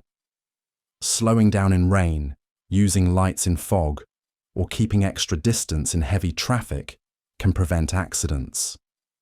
Road safety is a practical way to reduce risks and ensure smoother travel by combining rule-following, situational awareness, and responsible behavior for all road users. Conscious eating. Paying attention to what, when, and how you eat is the basis of conscious eating. This skill is about making deliberate choices around food instead of eating out of habit, distraction, or impulse. It involves awareness of hunger cues, portion sizes, nutrition, and the overall eating experience. At its core, conscious eating starts with recognizing real hunger versus other triggers like boredom or stress. For example, before reaching for a snack, you might pause to assess whether you are truly hungry or just looking for something to do. This small step helps prevent overeating and encourages better food choices. It also means being aware of the food itself, its ingredients, preparation, and how it affects your body.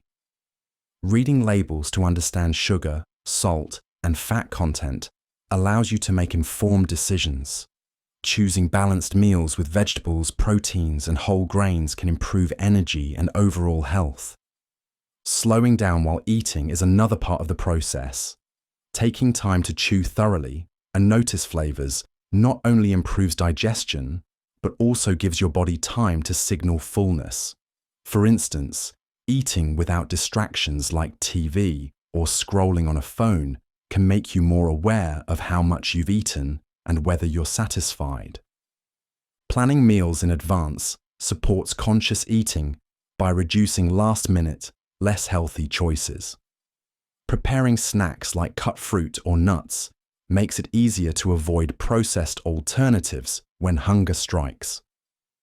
Conscious eating is a practical way to improve health, prevent overeating, and enjoy food more fully by making intentional choices and staying aware during meals. Failing forward. Learning from mistakes and using them to improve is the basis of failing forward. This skill is about treating failure as part of the process rather than as a permanent setback. It focuses on identifying what went wrong, making adjustments, and applying those lessons to future attempts.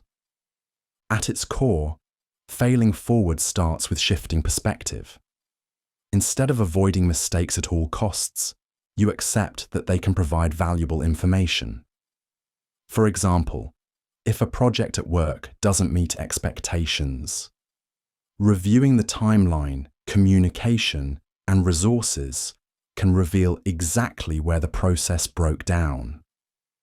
That insight can then guide changes for the next project.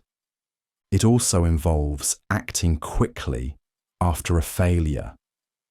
Waiting too long to respond can cause momentum to fade and make it harder to recover. A small business owner whose new product launch underperforms might gather customer feedback immediately, refine the product, and reintroduce it while interest is still fresh. Taking calculated risks is another part of failing forward. You try new approaches knowing that some may not work, but you've prepared to learn from the outcome.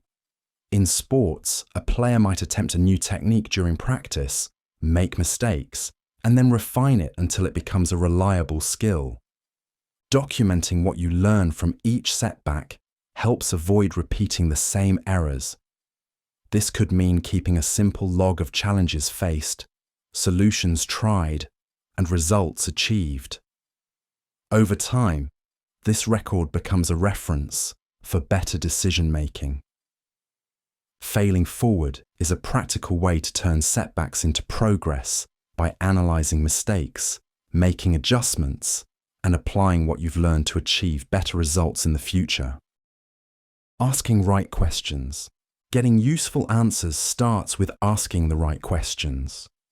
Asking contextual questions means shaping your question so it relates directly to the situation, the person, and the information you need.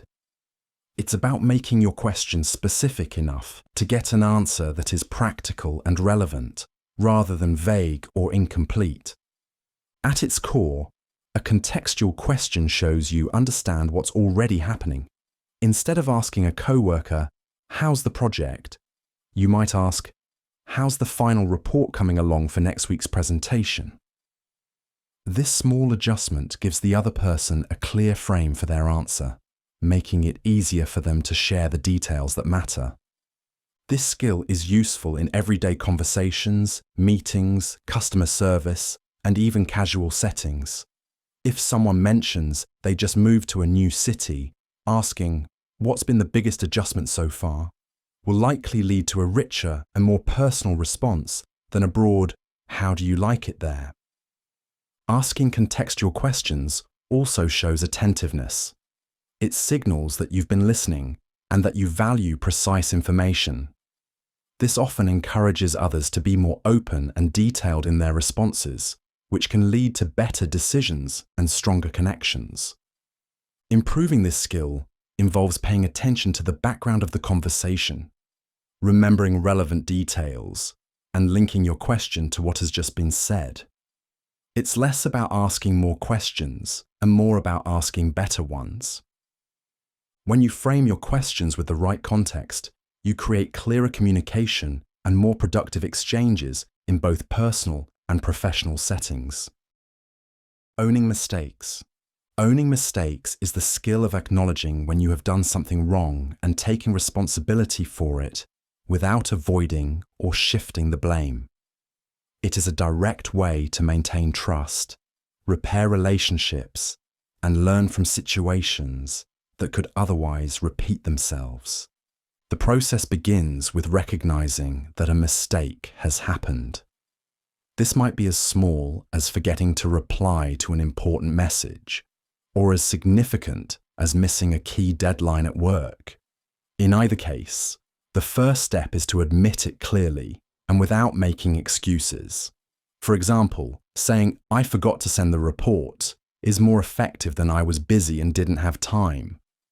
Once the mistake is acknowledged, the next step is to address its impact. This involves understanding who or what was affected and showing that you value the consequences enough to act. If you gave someone incorrect information, for instance, correcting it promptly can prevent further issues. Taking ownership also includes making a plan to fix or reduce the damage. In practical terms, if a customer's order is delayed because of your oversight, contacting them to explain, offering a solution, and ensuring the delay doesn't happen again, demonstrates responsibility. Importantly, owning mistakes does not mean over-apologizing or focusing only on guilt. The aim is to be factual, constructive, and forward-looking. Learning from the experience, whether by improving time management, double-checking work, or communicating earlier, makes the skill valuable in the long term. Owning mistakes is a practical habit that strengthens credibility, improves problem-solving, and fosters better cooperation by showing accountability in both personal and professional settings. Reaching out. Reaching out is the act of taking the first step to connect with another person for help, support, or collaboration. It's a skill that can improve relationships, solve problems faster, and open opportunities that might not appear otherwise. At its core, reaching out starts with recognizing that you cannot or do not need to handle everything on your own. This might be asking a coworker for clarification on a project, checking in with a friend after a disagreement, or contacting a professional when you face a problem outside your expertise. Each of these moments requires a conscious decision to bridge a gap rather than wait for the other person to act. The process is often simple but can feel uncomfortable. A text message to set up a conversation, an email asking for advice, or even approaching someone in person are all forms of reaching out. The key is being clear about why you're making contact. For example, telling a neighbor you'd like to borrow a tool for the weekend is more effective than vaguely asking if they are busy. Tone and timing matter. Choosing a respectful, straightforward approach increases the likelihood of a positive response. If someone is stressed or distracted, it might be better to wait for a calmer moment. Likewise, keeping the message concise and to the point helps avoid misunderstandings. Reaching out is not only about getting help, it can be equally valuable for offering it. A quick call to a colleague to check on their progress, or a message to a friend who seems quiet, can strengthen trust and connection. When practiced regularly, reaching out becomes a normal part of communication, making it easier to build networks, resolve issues, and maintain strong personal and professional relationships. Overcoming imposter syndrome. Imposter syndrome is the persistent feeling that you are less capable than others think, despite evidence of your skills or accomplishments.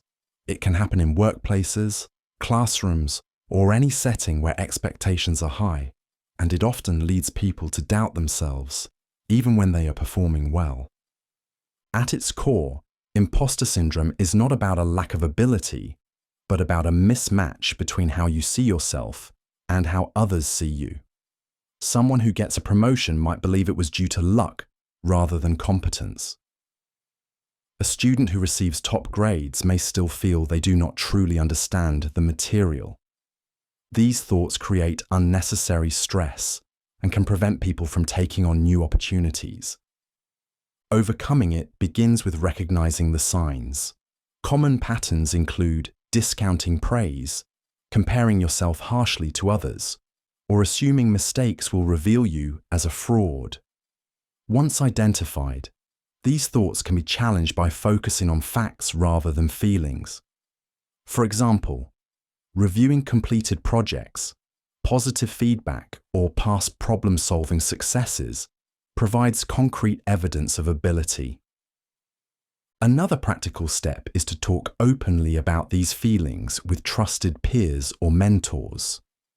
Many people experience imposter syndrome, and hearing similar experiences from others can normalize the challenge and reduce its intensity.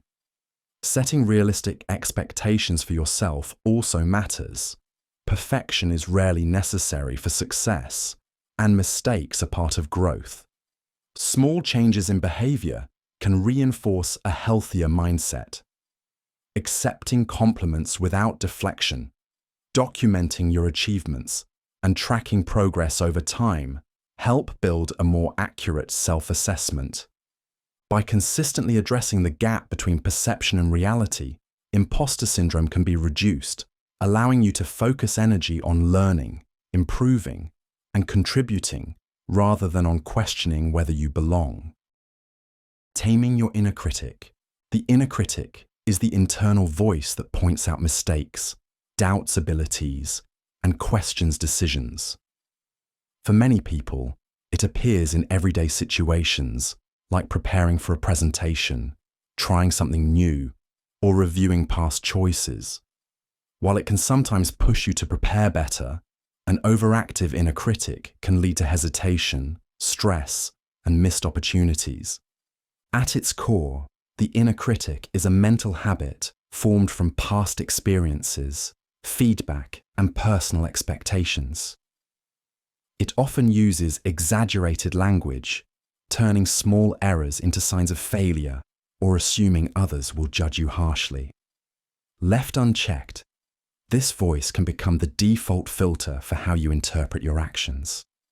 Taming it begins with awareness. The first step is noticing when the voice appears and identifying the situations that trigger it. For example, a person might realize their inner critic is most active during job interviews or after social interactions. Recognizing these patterns makes it easier to separate helpful self-assessment from unhelpful self-sabotage. Once identified, the tone and content of these thoughts can be challenged. This can mean replacing blanket statements like, "I always mess up," with specific, balanced ones such as, "That part could have been better, but the rest went well." Another practical approach is to view mistakes as information for improvement rather than proof of inadequacy. External perspective also helps. Talking to a friend, mentor, or colleague can counter distorted self-judgments with more realistic feedback. Over time, practicing self-compassion, treating yourself as you would a capable friend, can shift the default tone of your self-talk. By consistently addressing and reframing the inner critic's messages, you create space for more constructive thoughts, allowing you to approach challenges with clarity and confidence, rather than constant self-doubt. Gratitude attitude. Gratitude attitude is the practice of deliberately focusing on and appreciating the positive aspects of life, both big and small. It shifts attention from what is missing or frustrating to what is already present and working well. In everyday life, this can mean noticing the taste of your morning coffee, appreciating a friend's help, or recognizing the effort someone put into a task that benefits you. At its core, gratitude is not just about saying thank you. It is an intentional mental habit of acknowledging value, whether it comes from other people, circumstances, or even your own efforts. Developing this habit changes the way situations are interpreted. For example, if a meeting runs late, a gratitude mindset might focus on the useful information gained instead of only the inconvenience. A practical way to build this skill is through small, consistent actions. Some people keep a short daily list of things they are grateful for, such as a good meal, a solved problem, or supportive company. Others make it a point to verbally acknowledge and thank those around them, which strengthens both relationships and personal awareness of positive moments. Gratitude also works as a tool for perspective. When challenges occur, it does not deny the difficulty, but balances it by highlighting what is still going right. For instance, after a stressful day, recognizing that you have reliable transportation home, a safe place to rest, or someone willing to listen can prevent problems from feeling overwhelming. Over time, practicing gratitude attitude makes it easier to spot beneficial details that might otherwise be overlooked. This shift in focus can lead to a more balanced outlook, improved mood, and stronger social connections, making it a valuable skill for navigating both good and difficult days. Growth mindset. A growth mindset is the belief that abilities and intelligence can be developed through effort, learning, and persistence. It's a way of approaching challenges that sees them as opportunities to improve, rather than as fixed measures of talent or worth. In daily life, this means viewing a mistake at work, a failed recipe, or a difficult skill as a starting point for progress instead of a permanent setback. The idea centers on how you interpret obstacles and feedback. With a fixed mindset, a failed attempt might feel like proof that you're not good at something.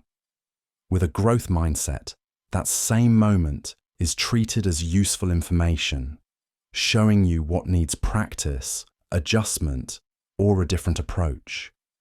For example, someone learning a new language who forgets vocabulary during a conversation can either avoid speaking again or use the mistake as motivation to review and try again.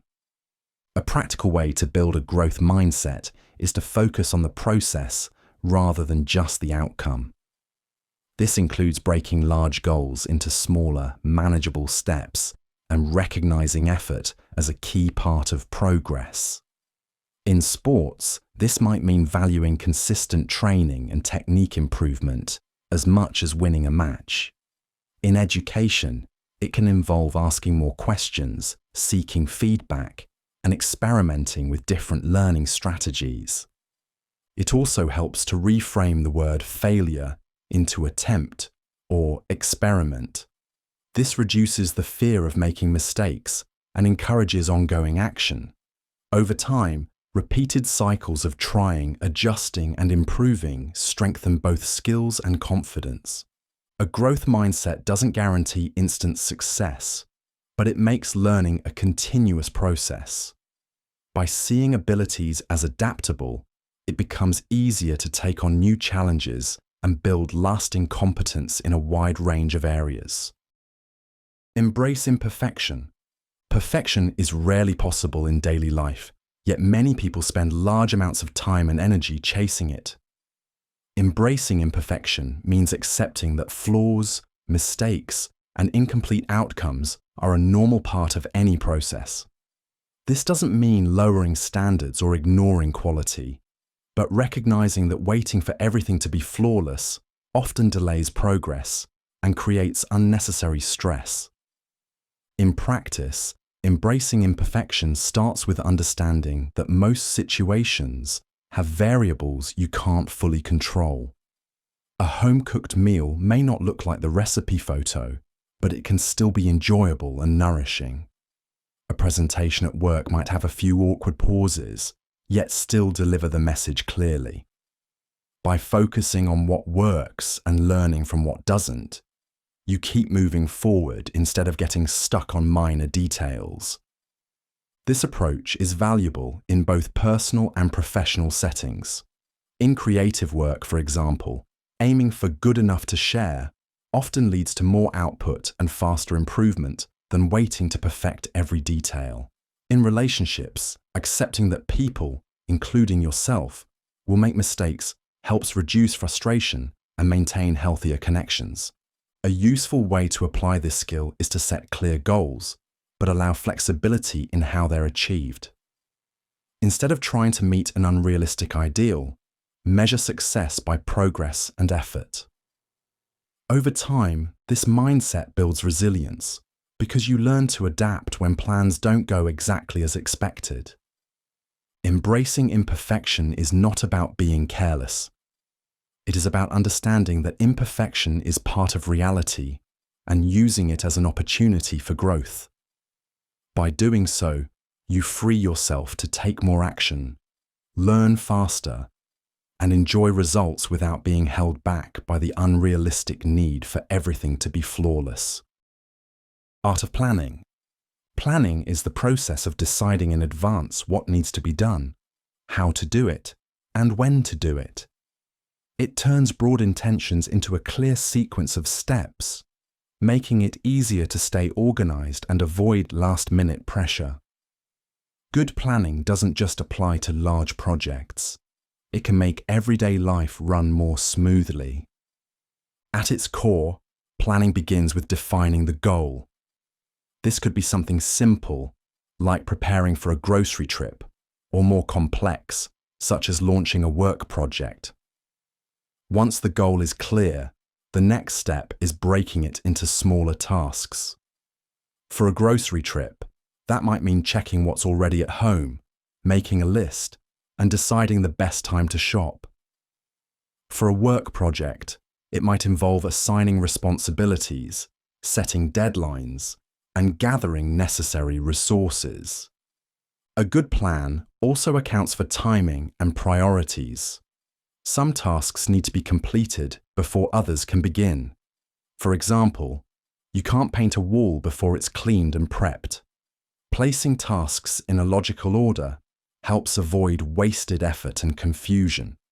Flexibility is also an important part of the process.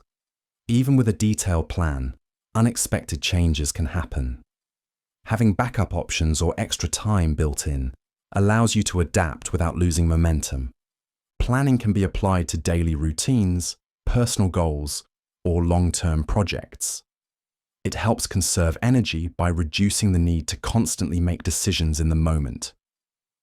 Over time, effective planning leads to better results, fewer delays, and less stress.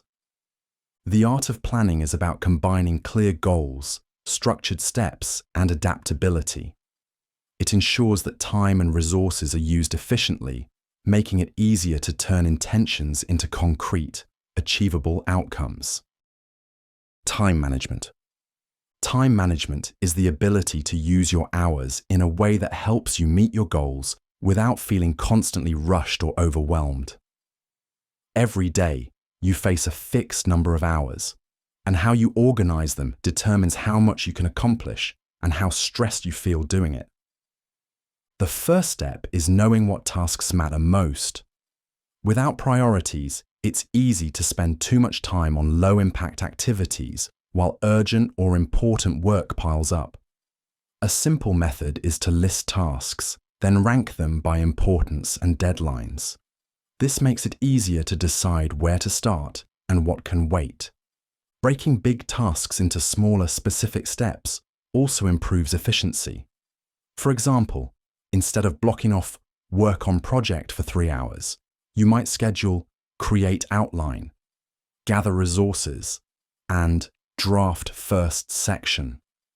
Smaller steps are easier to begin and complete, reducing procrastination. Another key aspect is controlling distractions. Constant interruptions from messages, notifications, or unrelated tasks can eat away large portions of the day without notice. Setting aside focused work periods, even as short as 25 minutes, helps protect your attention.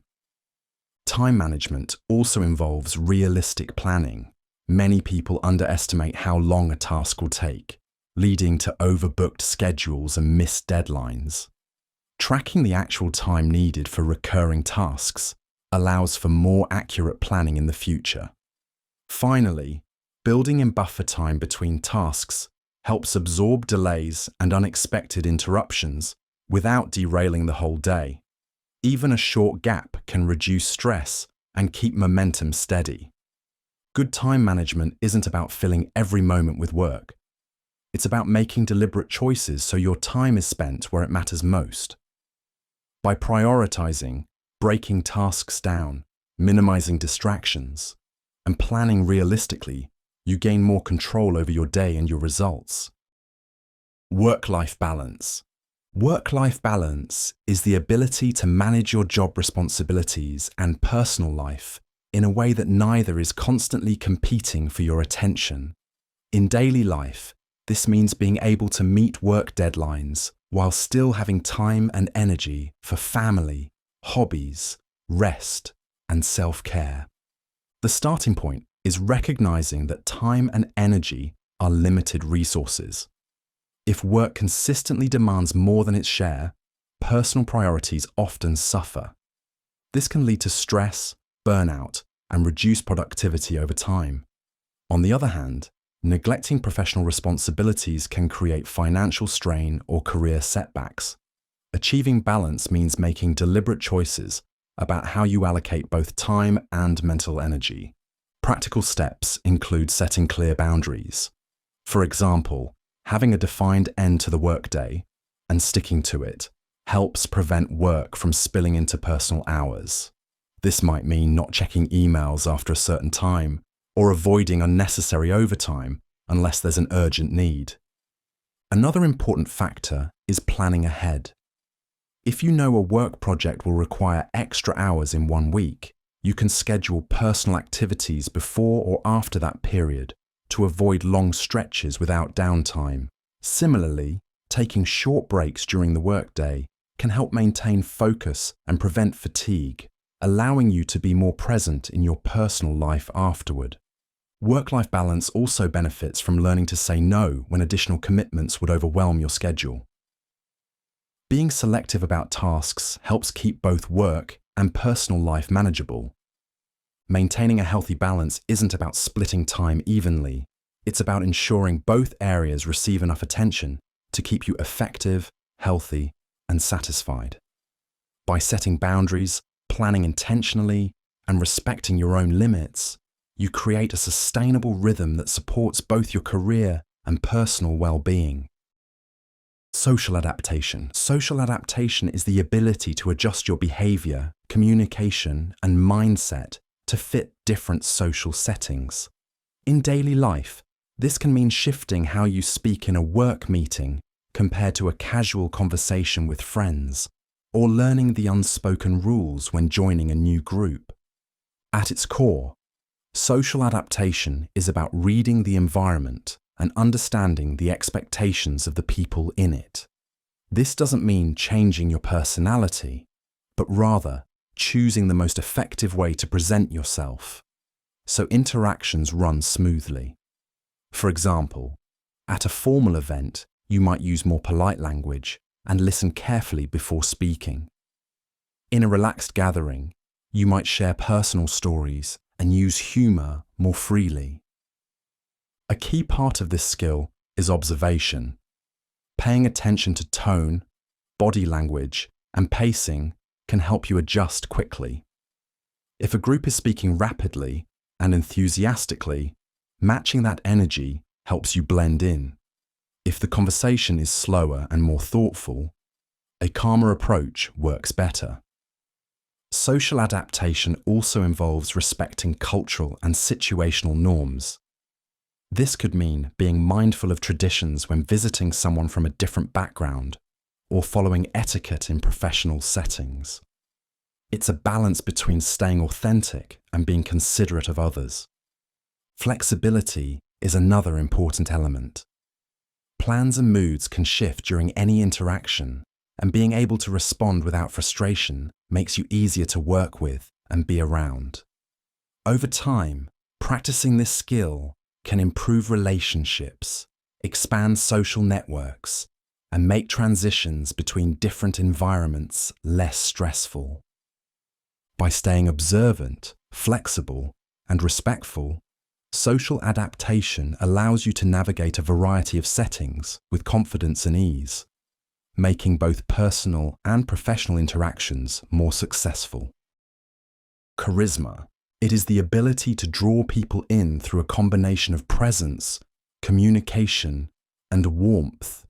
In daily life, it shows up in how someone can make others feel at ease, valued, and engaged, whether in a meeting, a conversation, or a casual interaction. At its most basic, charisma begins with genuine interest in others. People who make steady eye contact, listen attentively, and respond thoughtfully naturally create a sense of connection. This doesn't require being loud or the center of attention. Even quiet individuals can be charismatic when they are engaged and intentional with their interactions. Body language plays a significant role. Open posture, relaxed gestures, and an approachable facial expression signal friendliness and confidence. In contrast, closed-off body language or distracted behavior can make someone seem distant, even if their words are positive. Verbal communication matters just as much. Charismatic people often speak clearly and with purpose. They vary their tone and pace to keep listeners engaged, and they know when to pause to let a point land. This applies in everyday situations like introducing yourself to someone new, presenting ideas in a group, or telling a short story that captures attention. Another key element is adaptability. Someone with charisma can read the room and adjust their energy to fit the setting. In a high-energy group, they may match enthusiasm. In a serious discussion, they may slow down and focus on empathy. Importantly, charisma is built on authenticity. When warmth and confidence are genuine, people are more likely to respond positively. It's less about performing and more about showing consistent respect, interest, and presence in each interaction. Charisma, when practiced with sincerity, helps foster trust, strengthen relationships, and make everyday communication more effective. Leading by example. The quickest way to influence a group's behavior is to show it yourself. Demonstrating the standards, behaviors, and attitudes you expect from others through your own actions is far more effective than simply talking about them. In everyday life, this could mean showing up on time for a meeting, following the same rules you set for others, or keeping your composure under pressure. At its core, this approach is about consistency. People notice what you do more than what you say. A manager who encourages punctuality but regularly arrives late sends a mixed message, making it harder for the team to take the expectations seriously. In contrast, someone who consistently meets deadlines, stays respectful during disagreements, and takes responsibility for mistakes sets a clear and credible standard. It also involves accountability. Holding yourself to the same or higher standards than you expect from others builds trust. This applies outside of work as well. For example, a parent who asks children to keep their space tidy, but also keeps their own areas clean, reinforces the habit through action, not words. This method shapes group culture over time. In sports, a player who trains hard, supports teammates, and handles setbacks without blame sets a tone others often follow. In school, a student who listens attentively, participates respectfully, and puts in consistent effort can influence peers to do the same. The impact comes from visibility and repetition. People learn what's acceptable and valued by watching it in action, and repeated examples make those behaviors easier to adopt. Team building. A group works best when its members know how to operate together toward a shared goal. In daily life, this could mean collaborating with co-workers on a project, organizing a neighborhood cleanup, or planning a trip with friends. Simply putting people in the same place isn't enough. The real work is in building trust, communication, and cooperation so the group functions effectively. It begins with clear roles and responsibilities. When each person understands exactly what they are contributing, it prevents confusion and overlap. In a workplace, one person might lead research, another create the presentation, and another manage deadlines. This structure lets individuals focus on their strengths while moving the group forward. Communication is another core element. Effective teams share information openly, listen to different perspectives, and adjust plans when needed. If a sports team only follows one player's ideas, they risk missing better strategies. Regular check-ins and open discussion keep everyone aligned and adaptable. Trust develops over time when members reliably follow through, admit mistakes, and support one another. In a volunteer group, this might mean stepping in to help when someone is overloaded, knowing that others will do the same for you. A strong group also values diversity of skills and experiences. Different backgrounds can lead to creative solutions that might not emerge in a more uniform team. Encouraging contributions from everyone ensures that no good idea is left unused. When clear roles, open communication, mutual trust, and an appreciation for diverse strengths come together, a group can operate smoothly and achieve its goals more effectively. Delegation. Getting work done efficiently often depends on knowing which tasks to handle yourself and which to hand to others. In daily life, this could mean a manager distributing assignments among a team, a parent involving children in household chores, or a student dividing a group project into smaller parts. The key is matching the right task to the right person and trusting them to take it forward. The process begins by identifying what can be handed off. Not every responsibility needs direct attention from you. For example, a team leader might keep important client communications but assign routine data entry to someone else, ensuring time and focus stay on the most critical work. Once a task is chosen, the next step is selecting someone with the skills and capacity to handle it. This doesn't always mean the most experienced person.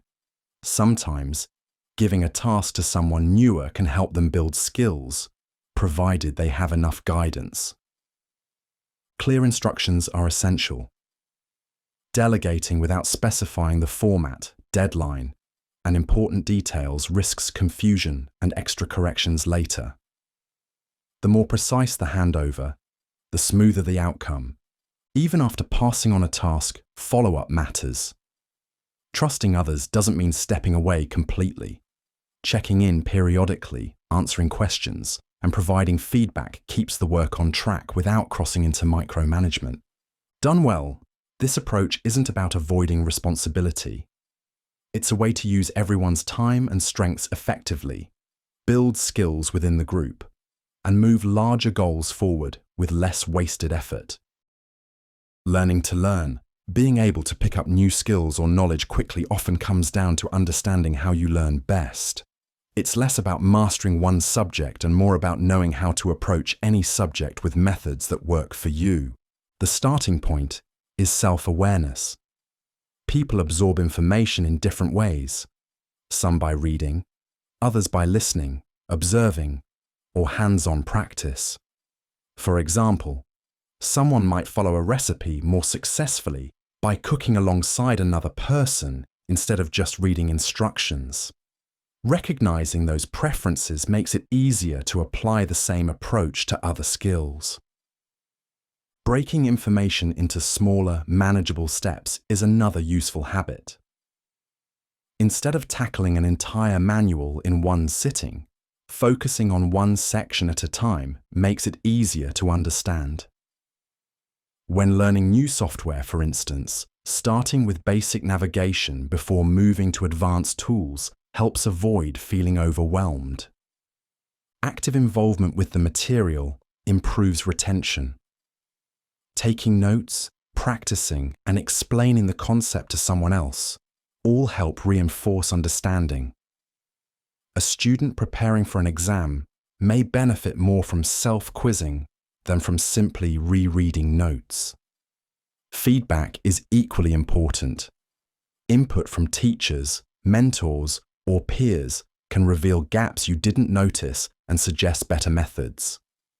For example, someone learning public speaking might progress faster by recording their presentations and receiving constructive feedback than by practicing alone.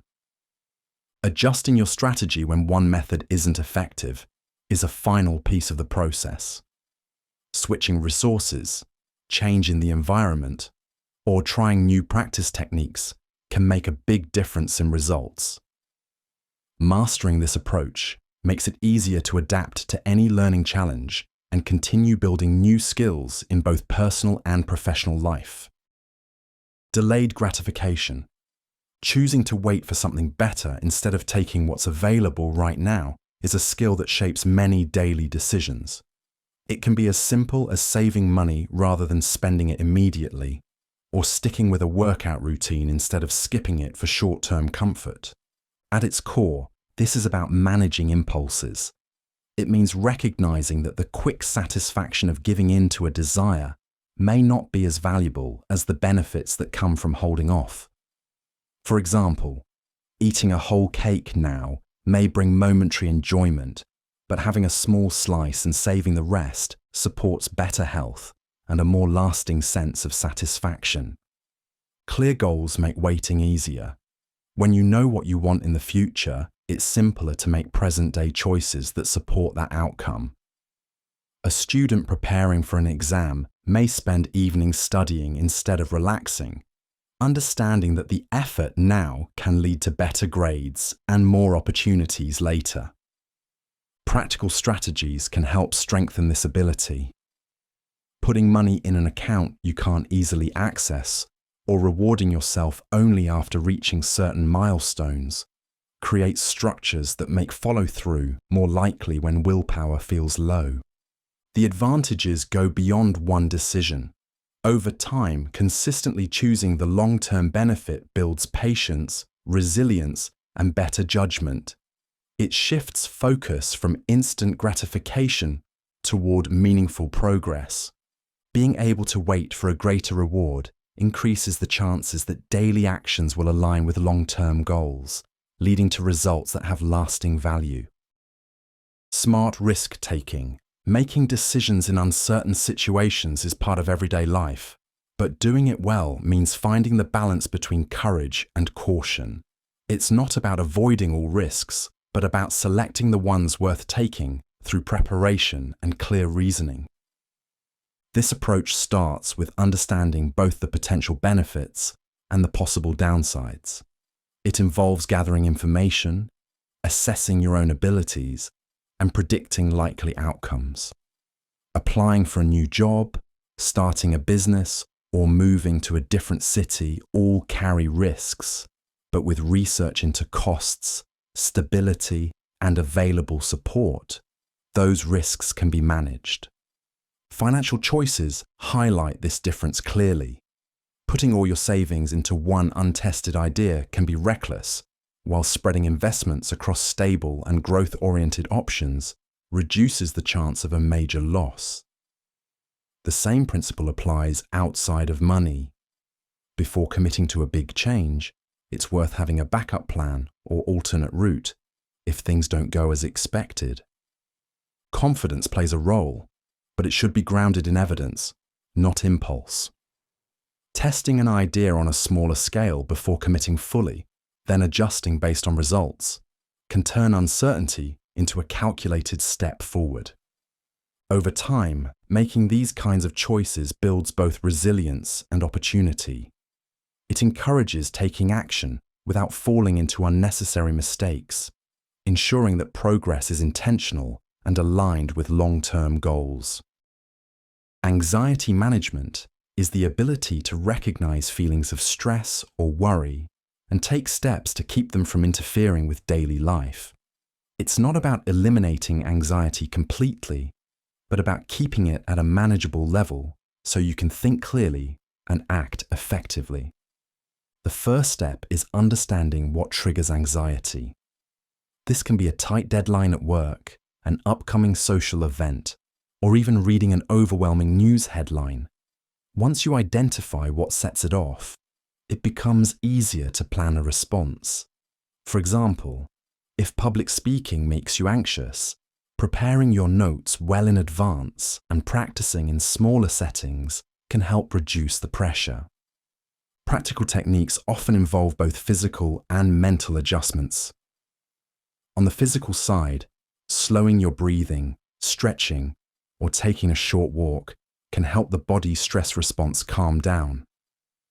Mentally, breaking a large task into smaller, achievable steps can make it feel less overwhelming. For instance, instead of thinking about an entire week's workload, focus on what you can complete in the next hour. Daily habits also play a key role. Getting enough sleep, maintaining a balanced diet, and exercising regularly can lower the baseline level of stress in the body. Limiting excessive caffeine or alcohol can prevent symptoms from becoming worse. It's also important to build supportive connections. Talking to a trusted friend, family member, or counselor can provide perspective and reassurance. Sometimes simply voicing your concerns helps them feel more manageable. Over time, practicing these techniques can create a reliable toolkit for handling stressful moments. Anxiety management is about using awareness, preparation, and healthy habits to stay steady, even when situations feel uncertain or demanding. Constructive criticism, giving feedback in a way that helps someone improve without discouraging them, is a skill that requires balance. It focuses on pointing out what can be better while still recognizing what is already working well. The first step is to be clear about the purpose. The goal is not to highlight flaws just for the sake of it, but to guide someone toward better results.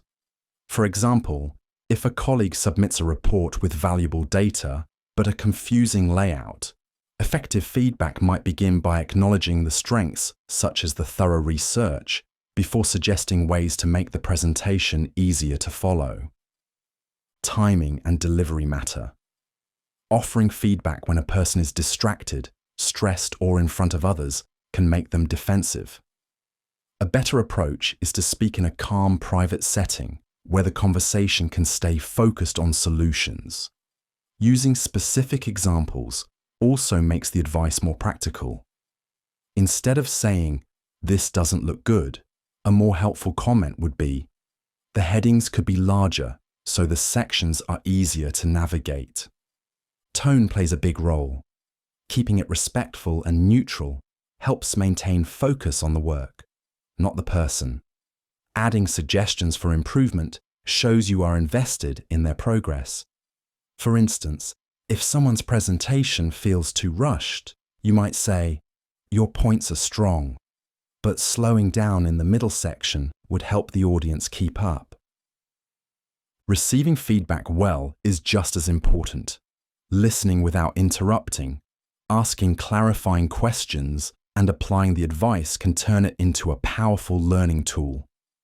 When handled well, this process strengthens communication, builds trust, and helps people grow in their roles, making feedback a tool for progress rather than a source of conflict. Public speaking, addressing a group in a clear, confident, and engaging way, is a skill used more often than many people realize. From giving a short update in a team meeting to making a toast at a family gathering. The foundation for doing it well is preparation. Knowing your topic reduces hesitation and allows you to focus on delivery.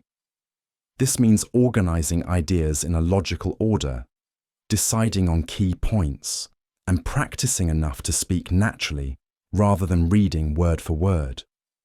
For example, when presenting a project proposal, it helps to start with a problem, explain your solution, and finish with the expected results. Delivery is just as important as content. A steady voice, clear pronunciation, and a comfortable pace make it easier for the audience to follow. Eye contact creates a sense of connection, even in larger rooms. Simple gestures and natural movement can emphasize points without becoming distracting. Managing nerves is another part of the process. Taking a few deep breaths before speaking, focusing on the message rather than the fear, and opening with something strong can ease tension. Even experienced speakers prepare for this, knowing that a little nervous energy is normal. Adaptability also matters. If the audience looks confused, slowing down or rephrasing can help. If time runs short, summarizing key points instead of giving full detail ensures the message still lands. These adjustments keep the presentation effective in any situation. Strong speaking skills make ideas easier to understand, inspire confidence in the speaker, and leave a lasting impression. Whether in a small group or a large event, the ability to communicate clearly and connect with listeners is a valuable tool in both professional and personal life. Packing light. Travel becomes easier when you only bring what you truly need.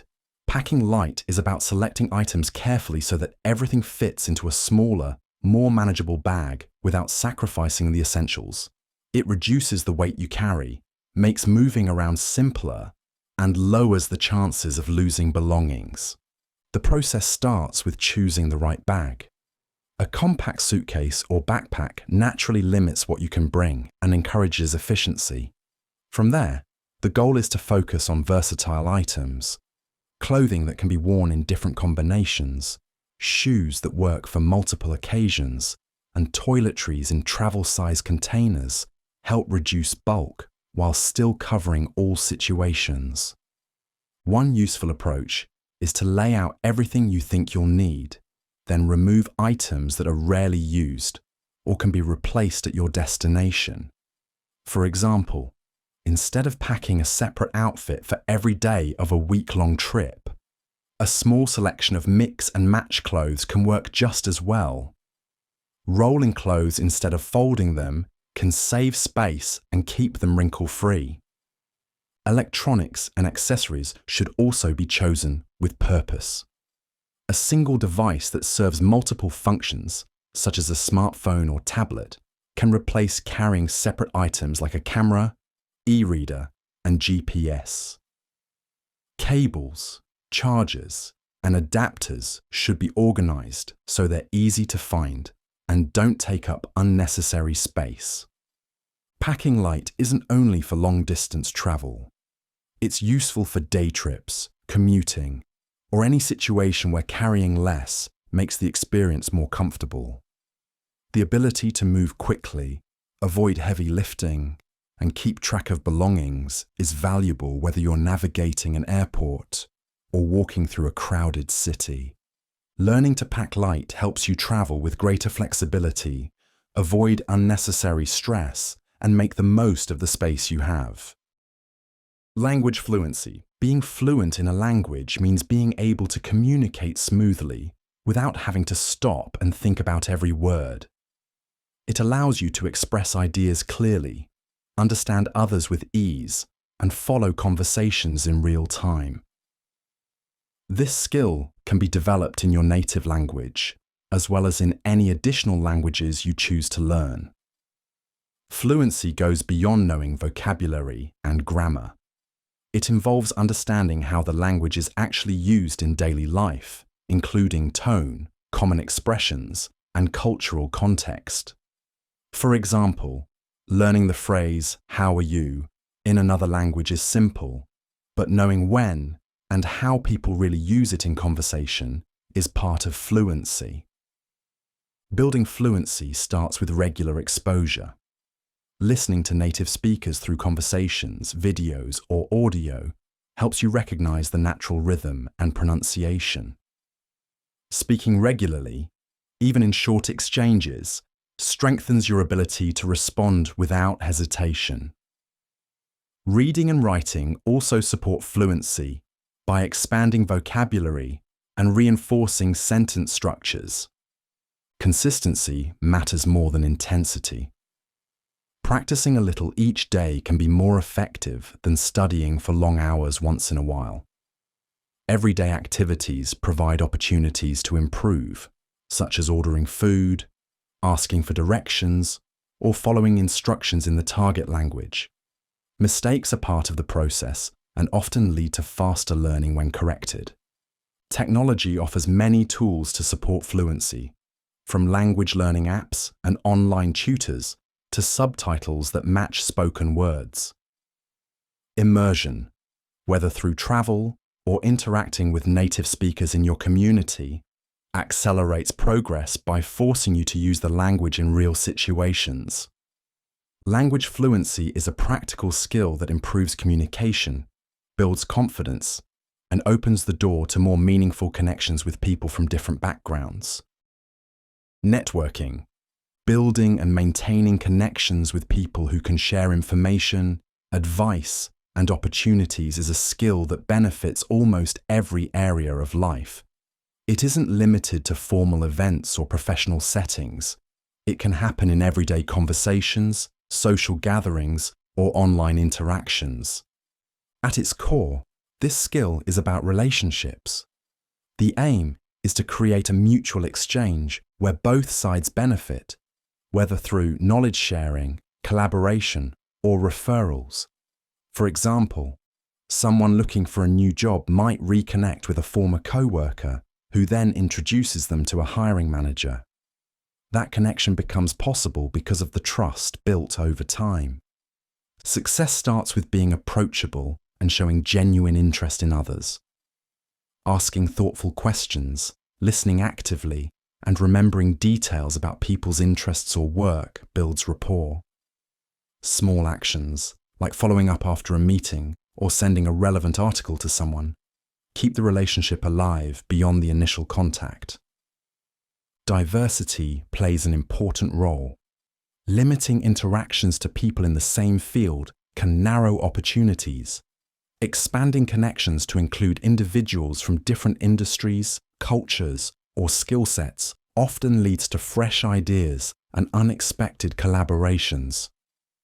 Social media platforms, community events, and professional associations make it easier to connect with a wide range of people.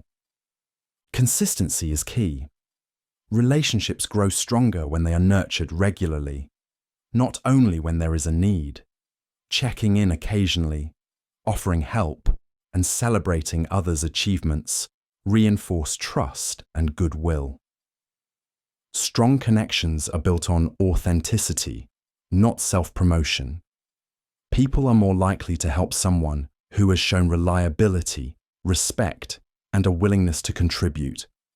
Over time, this creates a support system that can provide guidance, resources, and opportunities in both personal and professional life. Small talk handling. Starting a casual conversation with someone you do not know well can feel awkward, but it is a skill that makes social situations smoother and more comfortable. Small talk is the short, informal exchange of words that helps break the silence, ease tension, and build a basic connection. It is not meant for deep discussions, but rather to establish rapport and make interaction easier. The key to handling small talk well is preparation and attentiveness. Common neutral topics like the weather, recent events, or shared surroundings are safe places to start. For example, commenting on the music at a cafe or asking if someone has tried a new restaurant nearby can open the door to more conversation. These simple remarks give the other person an easy way to respond. Listening plays an equally important role. Paying attention to the other person's tone, body language, and word choice allows you to pick up on details that can keep the exchange going. If someone mentions they enjoy hiking, asking where they usually go can lead to a natural follow-up without feeling forced. Knowing when to keep the conversation light and when to shift topics is part of the skill. In many situations, small talk is simply a bridge, such as at networking events, before a meeting starts, or while waiting in line. It helps pass the time while leaving a positive impression. Being polite, showing interest, and avoiding controversial subjects keeps the interaction comfortable for both sides. Over time, these small exchanges can lead to more meaningful conversations or ongoing connections. Handled well, small talk turns what could be an awkward silence into a pleasant interaction, making social environments feel more open and approachable. Fear management. Most people experience moments when fear influences their choices, from hesitating to speak in a meeting to avoiding a challenging conversation. It's a natural response to perceived danger, whether that danger is physical or psychological, but it can be managed so it doesn't take control of decisions or actions. The first step is noticing when fear is present. This often shows up through physical signs like a faster heartbeat, tense muscles, or shallow breathing. Recognizing these signals helps link the feeling to the situation causing it. For example, a tightness in the chest before making a public announcement is a sign your body is preparing for what it sees as a challenge. Once acknowledged, fear can be reduced through practical techniques. Slow, controlled breathing helps calm the body's stress response. Breaking a task into smaller steps can make it feel less overwhelming. Someone anxious about starting a new job might focus first on learning their immediate responsibilities before thinking about long-term projects. Gradual exposure is another effective approach. Facing a fear in manageable stages allows the mind to adapt. A person uncomfortable with social events might begin by attending small gatherings before moving on to larger ones. It's also important to separate reasonable concerns from exaggerated ones. Avoiding genuinely unsafe situations is sensible, but many fears are based on unlikely outcomes. Asking whether the feared scenario is probable can reduce unnecessary stress. Managing fear is about staying calm and deliberate, not about eliminating the feeling entirely. With early recognition, simple tools, and a willingness to challenge unhelpful assumptions, fear can be kept in check so it doesn't limit opportunities or interfere with everyday life. Keep your commitment. Following through on what you said you would do, even when it becomes inconvenient, is a habit that shapes how others see you. It's built on reliability and consistency, and it's one of the strongest signals that you can be trusted in both personal and professional settings. A commitment is simply a promise. It could be as small as agreeing to meet someone for lunch, or as significant as completing a project for work by a set deadline. When you keep that promise, you demonstrate that your word has value and that people can depend on you. The process starts before the commitment is made. Saying yes to everything often leads to missed deadlines or broken promises. Evaluating your time, energy, and resources before agreeing to something makes it more likely you'll follow through.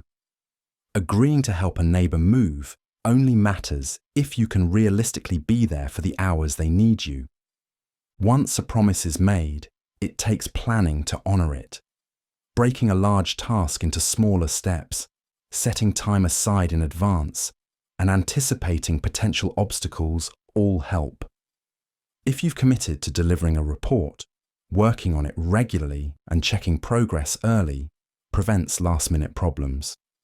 Small behaviours reinforce this habit. Arriving on time, finishing what you start, and updating others if circumstances change are all part of keeping a commitment. Over time, these consistent actions build a reputation for dependability that strengthens relationships and creates new opportunities. Keeping commitments is not just about meeting other people's expectations. It's about aligning your actions with your promises, setting a standard for how you operate, and showing that you can be counted on when it matters. Listening to your body, noticing the signals your body sends and responding to them in ways that support your health is a skill that can prevent small issues from becoming bigger problems. It's about paying attention to physical and mental changes early so you can address them before they have a lasting impact. At the most basic level, this means recognizing cues like hunger, thirst, fatigue, or pain. A dull headache in the afternoon might indicate dehydration. Persistent yawning could be a sign that you didn't get enough rest the night before. Ignoring these signals can lead to reduced focus, lower energy, or more serious health concerns over time. It also involves understanding how your body reacts to different situations and environments. Certain foods might leave you feeling sluggish, long periods of sitting can make you stiff, and extended screen time may cause eye strain. By noticing these patterns, you can make small adjustments, like drinking more water, stretching regularly, or taking breaks from digital devices. More advanced use of this skill includes recognizing stress indicators before they build up.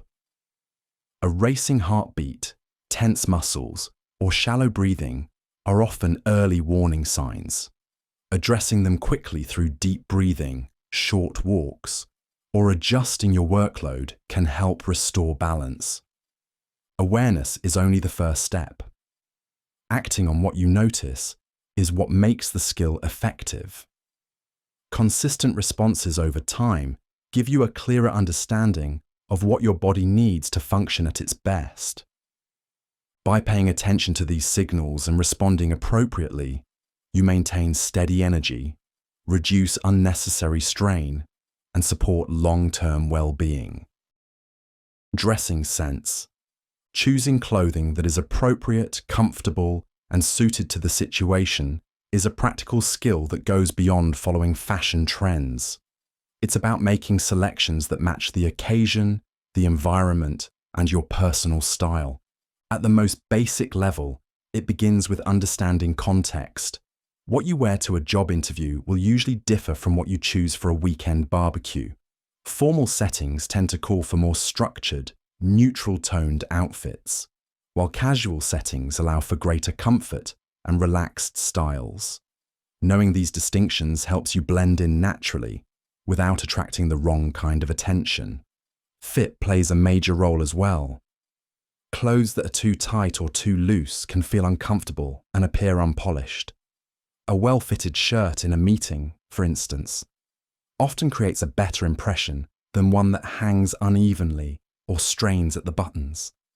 In many cases, fit has more impact than the price or brand of the clothing. Colour coordination adds another layer. Selecting colours that work well together makes an outfit look intentional and well thought out. Even a simple combination, like a plain white t-shirt with well-fitted jeans, can look neat if the colours are balanced and the garments are clean and wrinkle-free. Practicality is also important. Considering the weather, activity, and setting, ensures you remain comfortable and prepared. Light, breathable fabrics work better in heat, while warm, sturdy clothing is better suited for colder conditions. With time and observation, this skill develops through noticing what works best for you and refining it. It combines practicality, awareness, and personal preference to help you present yourself confidently in any situation. Thick skin, handling criticism, rejection, or negativity without letting it shake your confidence or focus, is a skill that makes it easier to move through challenges. It allows you to hear or experience something unpleasant, process it, and respond without overreacting or taking it too personally. At its simplest, this means separating your sense of self from outside opinions. Not every comment you hear accurately reflects who you are. For example, if a coworker dismisses your idea in a meeting, this skill helps you absorb the feedback, judge whether it's useful, and move forward without getting stuck on the tone or delivery. It also involves emotional regulation. In everyday interactions, disagreements, misunderstandings, or offhand remarks are common. Without this skill, such moments can lead to frustration, embarrassment, or anger. With it, you can pause, assess whether the input has value, and choose a measured response rather than reacting impulsively. Filtering is another part of the process. You learn to recognize which feedback is constructive and worth considering, and which can be set aside. For example, a coach's direct critique may help you improve, while an unkind comment from a stranger online offers nothing useful. Perspective plays a role too. Understanding that people's words often reflect their own mood, stress, or experiences makes it easier not to take them personally. This awareness reduces the emotional weight of negative encounters. The ability develops through repeated exposure and practice. The more situations you face where criticism or rejection is possible, the stronger your resilience becomes. Over time, it enables you to participate fully in opportunities without being held back by the fear of minor setbacks or unhelpful opinions. This makes it an essential skill for maintaining focus, confidence, and progress in any environment. Nurturing friendship, maintaining and strengthening connections with people you care about takes ongoing effort. Relationships don't remain strong automatically. They grow when given time, attention, and genuine interest. Consistency is one of the most important parts of this skill. Small, regular interactions often matter more than occasional big gestures. Sending a quick message, remembering an important date, or making time for a short call can show that you value the relationship. These small actions help keep the bond active, even when life gets busy. Balance also plays a key role. Friendships thrive when both people contribute. If one person is always initiating contact or offering support while the other rarely does, the connection can weaken over time. Sharing the effort keeps the relationship healthy and prevents it from feeling one-sided. Active listening is another way to strengthen a friendship. Being present in conversations, showing genuine interest in the other person's experiences, and remembering details they share builds trust. For example, if a friend mentions they have an important meeting, asking about it later shows that you paid attention. Quality time helps deepen bonds too. While schedules may limit how often you meet, shared experiences, like grabbing a coffee, attending an event, or simply talking face to face, add to the sense of closeness. Even digital interactions can be meaningful if they feel personal and sincere. Disagreements are natural in close relationships, and handling them respectfully matters. Addressing issues directly, listening to each other's perspectives, and finding solutions together helps maintain trust over the long term. The goal isn't constant contact, but making sure the other person feels valued. Through consistency, reciprocity, and genuine engagement, friendships can remain strong and supportive for years. Proper posture. The way you position your body throughout the day has a direct impact on comfort, movement, and long-term health. Whether sitting, standing, or walking, keeping your bones, muscles, and joints aligned in a balanced position helps your body work efficiently and prevents unnecessary strain. Good posture starts with alignment. When standing, your shoulders should be relaxed and level, your head positioned directly over your spine, and your weight evenly balanced on both feet. This reduces tension in muscles and ligaments, allowing you to stay comfortable for longer periods without fatigue. When sitting, proper alignment means keeping your back straight, shoulders back, and both feet flat on the floor. Your knees should be level with or slightly lower than your hips. Slouching forward, leaning heavily to one side, or crossing your legs for extended periods can lead to muscle imbalances and discomfort over time. A strong core plays a key role in maintaining posture. Engaging the muscles in your abdomen and lower back supports your spine, making everyday activities, from lifting objects to using a phone, safer and easier. Posture also affects how you feel and how others see you. Over time, poor posture can cause back pain, neck strain, headaches, and reduced mobility. On the other hand, standing or sitting upright often gives an impression of confidence and attentiveness. Improvement comes from consistent awareness and small adjustments. Setting your workstation to the correct height, taking breaks to stretch, and checking your alignment during daily activities can help reinforce good habits. Keeping your body in a natural, balanced position is one of the simplest ways to protect your physical well-being and maintain comfort in the long run. Social etiquettes. Interacting respectfully and smoothly with others often depends on following certain unspoken guidelines for behavior. These expected patterns, known as social etiquette, act as a framework for clear communication and positive relationships. At its foundation, etiquette is about consideration. Simple gestures like saying please and thank you, greeting people warmly, or allowing someone to finish speaking before responding all signal respect. Though small, these habits set a cooperative tone and make everyday interactions more pleasant. Different situations call for different forms of etiquette. In a professional environment, it might mean arriving on time, keeping devices silenced during meetings, and acknowledging co-workers' contributions.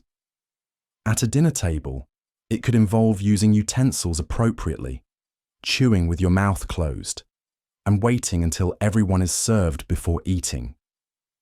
In digital spaces, etiquette includes being polite in messages, avoiding excessive use of capital letters that can feel like shouting, and giving credit when sharing someone else's work. Awareness of cultural differences is a key part of strong etiquette. Behaviors considered polite in one culture might feel inappropriate or unfamiliar in another. Adapting to local customs when traveling or working with people from different backgrounds reduces the risk of misunderstandings and helps build trust.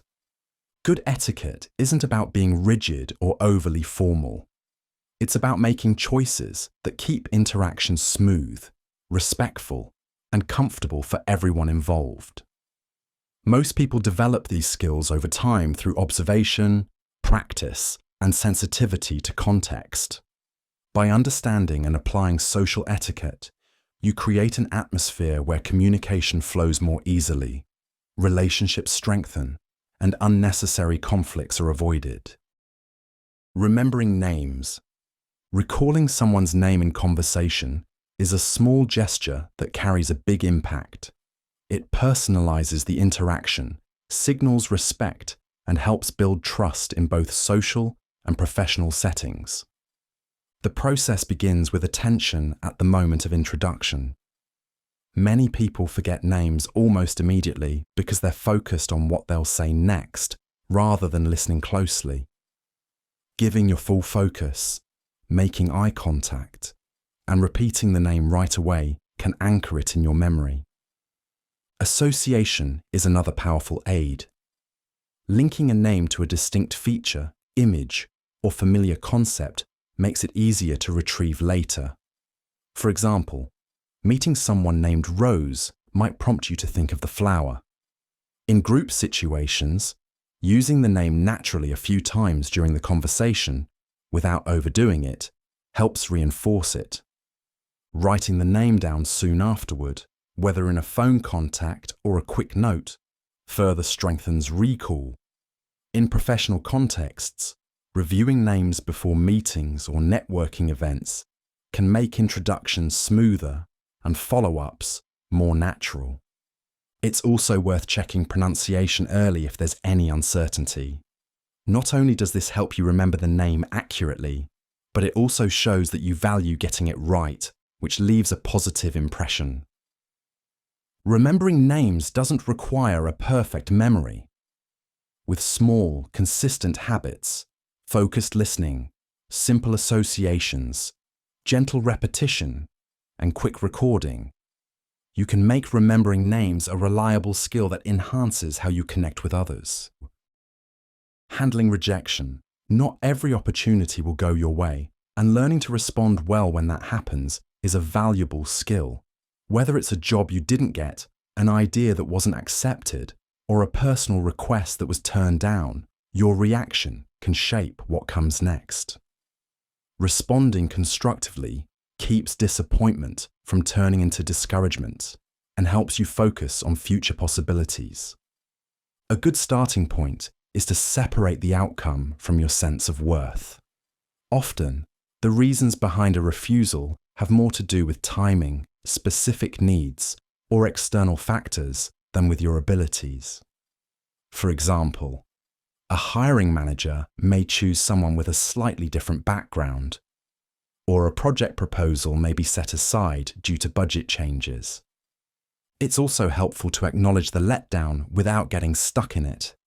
Recognizing the feeling allows you to move past it more quickly, especially if you redirect your energy toward what you can control, refining your skills, improving your presentation, or seeking other opportunities.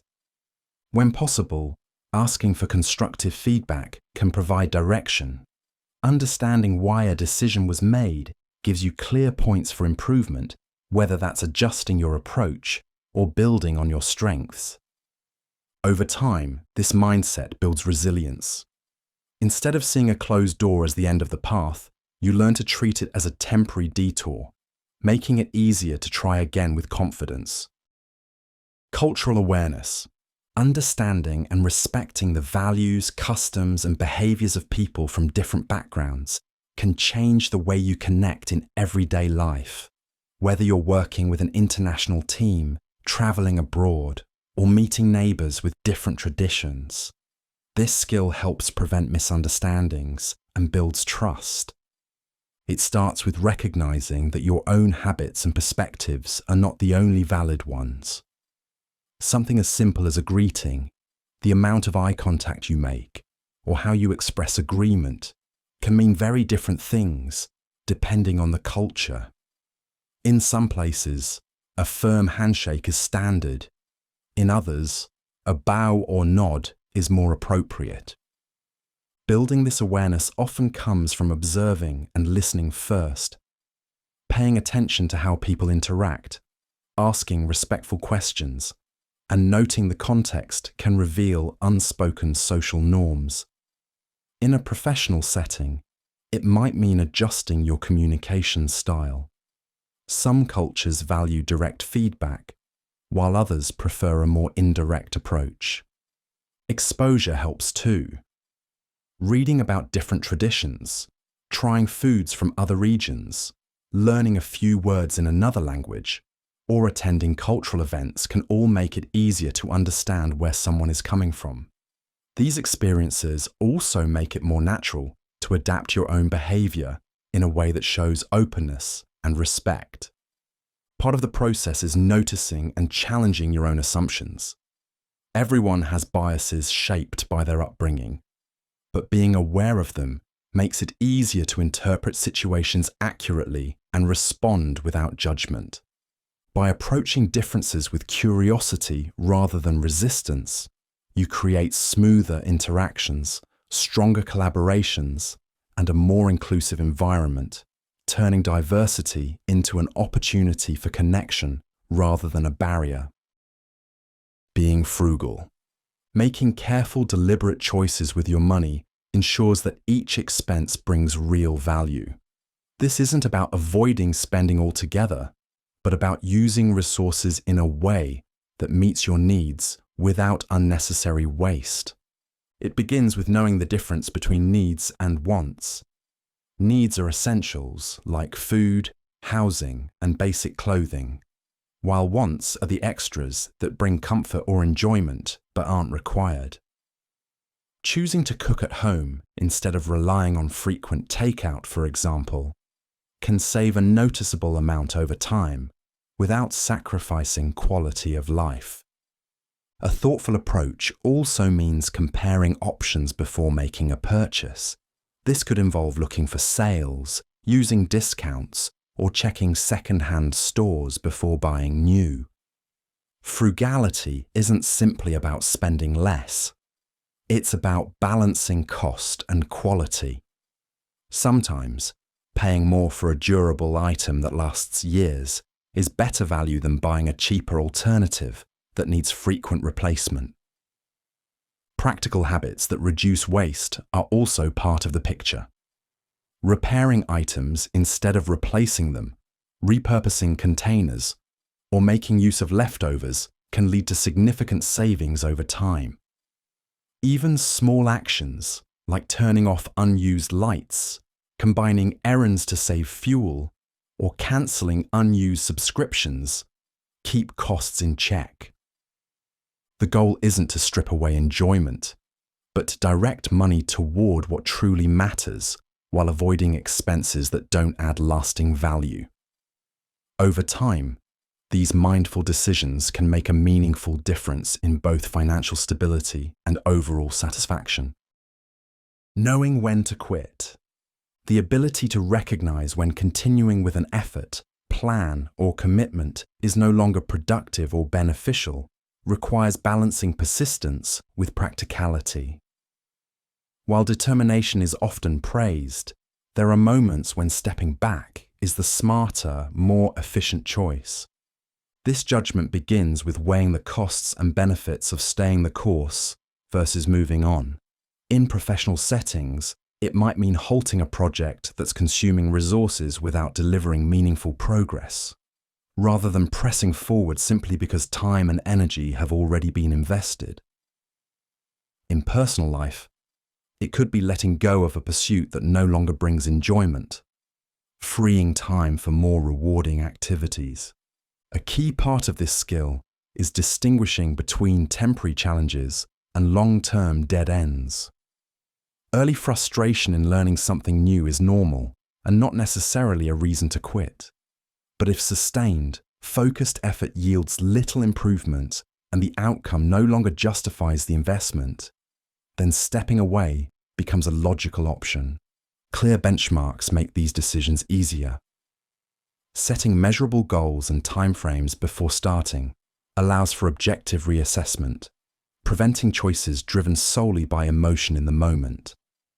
Input from trusted peers or mentors can also highlight when continued effort is unlikely to change the outcome. Making this call at the right time conserves energy, reduces unnecessary stress, and creates space for more promising opportunities. Far from being a sign of failure, it's a strategic decision that ensures time and resources are invested where they can deliver the greatest value.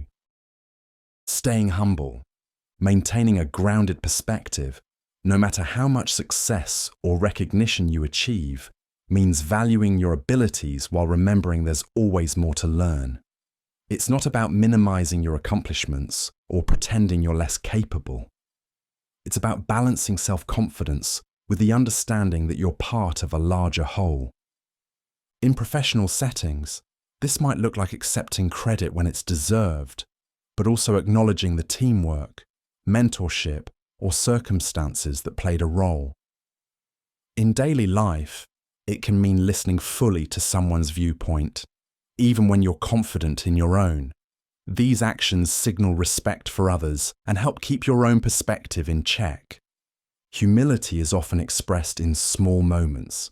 Someone praised for a strong presentation might thank the person who helped prepare the slides or highlight a colleague's contribution. Such gestures not only strengthen relationships, but also reinforce self-awareness. It also involves accepting feedback without defensiveness.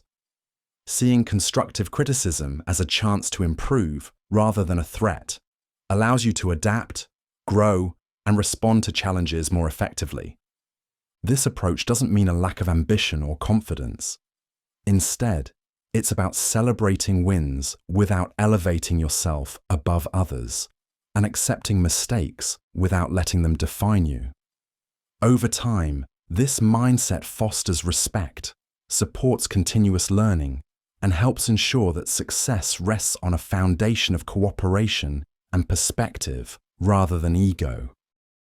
Ending a relationship that consistently harms your well-being starts with recognizing the damage it's causing and deciding to prioritize your mental, emotional, and physical health. Toxic dynamics can appear in romantic partnerships, friendships, or family ties, and often reveal themselves through constant criticism, manipulation, disregard for boundaries, or a steady erosion of self-esteem. Over time, the connection leaves you feeling more drained than supported. Once those patterns are clear, creating distance becomes essential. This could mean setting strict limits on contact, avoiding situations that put you in direct conflict, or in severe cases, cutting off communication entirely. Practical examples include steering clear of one-on-one interactions with a manipulative colleague, or blocking a former partner on social media to prevent further emotional strain. Recovery is more than just removing the harmful presence. It's about actively replacing destructive habits with healthy ones. Time spent with supportive friends, engaging in hobbies, or working with a therapist can help you rebuild a sense of stability. Practices like journaling, regular exercise, or keeping consistent daily routines can anchor you as emotions settle. The process also involves reflecting on why the relationship was able to persist, strengthening personal boundaries, improving communication habits, and clarifying what you will and won't accept in future relationships help ensure the same patterns don't repeat. By identifying harmful behaviors, taking deliberate steps to create space, and focusing on rebuilding a healthier environment, you give yourself the opportunity to heal fully and approach future connections with clarity and confidence. Functional fitness. Functional fitness is the ability to move your body in ways that make everyday tasks easier, safer, and more efficient. It focuses on building strength, flexibility, balance, and coordination that directly support the movements you use in daily life. At its core, functional fitness is not about lifting the heaviest weight or running the fastest mile. It's about being able to bend, twist, reach, push, and pull without strain or injury. Carrying groceries, getting up from the floor, climbing stairs, or lifting a suitcase into an overhead compartment are all examples of activities that rely on functional fitness. This approach to exercise often involves movements that work multiple muscle groups at once rather than isolating one muscle. Squats, lunges, push-ups, and planks are common examples because they mimic real-life actions. These exercises improve both strength and stability, making your body more capable in everyday situations. Balance and core strength are especially important in functional fitness. A strong core supports your back and helps prevent falls, while good balance makes movements smoother and more controlled. Flexibility also plays a role, allowing you to reach, bend, and turn without stiffness or discomfort. You don't need a gym to develop functional fitness. Bodyweight exercises, resistance bands, and even household objects can be used for effective training. Activities like yoga, swimming, or even playing with children can contribute to functional strength and mobility. Functional fitness is about preparing your body to handle the physical demands of life with less effort and a lower risk of injury. It ensures that you can move with confidence, maintain independence, and perform everyday tasks without unnecessary strain. Head and heart balance. Balancing your head and heart means making decisions that consider both logic and emotion without letting one overpower the other. It's a skill that helps you respond to situations in a way that is both thoughtful and human. On one side, the head represents rational thinking, analysing facts, weighing pros and cons, and considering long-term outcomes. This approach is essential when making choices like managing finances, planning a career move, or evaluating risks. However, purely logical decisions can overlook human needs and emotional realities. On the other side, the heart represents feelings, empathy, compassion, and personal values. These guide you when comforting a friend, deciding to help someone in need, or following a passion project. While emotions bring depth and connection, relying on them alone can sometimes lead to impulsive or short-sighted choices. Balancing the two starts with awareness. For example, if you're offered a job in another city, your head might focus on salary, career growth, and stability, while your heart might think about family ties, comfort, and lifestyle. By acknowledging both perspectives, you can create a decision that respects your personal values while also considering practical realities. This balance is not about finding a perfect middle point every time, but knowing when one side should take the lead. In emergencies, logic might guide you to act quickly and effectively. In personal relationships, empathy may need to outweigh strict reasoning. Practical ways to strengthen this skill include pausing before making major decisions, seeking input from others, and reviewing both emotional and logical factors. Head and heart balance allows you to make choices that are well-reasoned while staying true to what matters most to you. It creates decisions that are not only smart, but also deeply aligned with your personal integrity. Taming overthinking. Overthinking is when your mind replays situations, decisions, or possibilities far more than is useful. It often starts with the intention to solve a problem or prepare for an outcome, but instead of bringing clarity, it creates more stress and indecision. At its core, overthinking happens when thoughts loop without leading to a clear action. For example, after sending a text, you might spend hours wondering if your wording was right, imagining how it might be interpreted, and mentally rewriting it. While some reflection is healthy, excessive analysis can waste time, drain energy, and make even simple decisions feel overwhelming. Taming overthinking begins with recognizing when it's happening.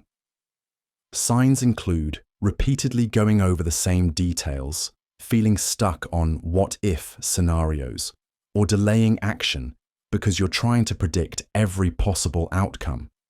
Once you notice the pattern, the next step is to shift focus from endless analysis to clear decision-making. Practical strategies can help. Setting a time limit for thinking through an issue forces you to reach a conclusion rather than endlessly circling it. Writing down your options and possible outcomes can make the situation feel more concrete and less abstract. Engaging in a physical activity, like going for a walk or doing a household task, can interrupt the mental loop and give your brain space to reset. It also helps to separate what you can control from what you can't. If you've prepared for a presentation, reviewed your material, and arrived on time, the rest, like how the audience reacts, is outside your control. Accepting that not everything can be predicted or perfected reduces the urge to overthink. Taming overthinking is about creating boundaries for your thoughts so that problem solving remains productive instead of becoming a source of unnecessary stress. Knowing your why. Knowing your why means understanding the deeper reason behind your actions and decisions. It is the personal motivation that drives you to start something, keep going when it gets difficult, and make choices that align with what matters most to you. At the most basic level, it's the answer to the question, why am I doing this? For example, if you're pursuing a degree, your why might be to qualify for a certain career, to gain financial independence, or to set an example for your family. If you're working long hours at a job, your why could be to build savings for a home, to gain experience for a better position, or to support loved ones. Having a clear why makes it easier to stay focused and committed. Without it, it's easy to lose motivation when faced with setbacks. For instance, someone training for a marathon without a specific reason may give up when the runs get harder. But someone whose why is to raise money for a cause they care about is more likely to push through. Defining your why often takes reflection. It helps to think about what outcomes matter most to you, what values guide your choices, and what you want your efforts to lead to. Writing this down can make it easier to recall during challenging times. Once you know your why, it can guide decisions both big and small. It helps you say yes to things that move you closer to your goals and no to things that pull you away from them. Knowing your why is a practical skill because it creates direction, filters distractions, and makes your actions more intentional in both personal and professional life.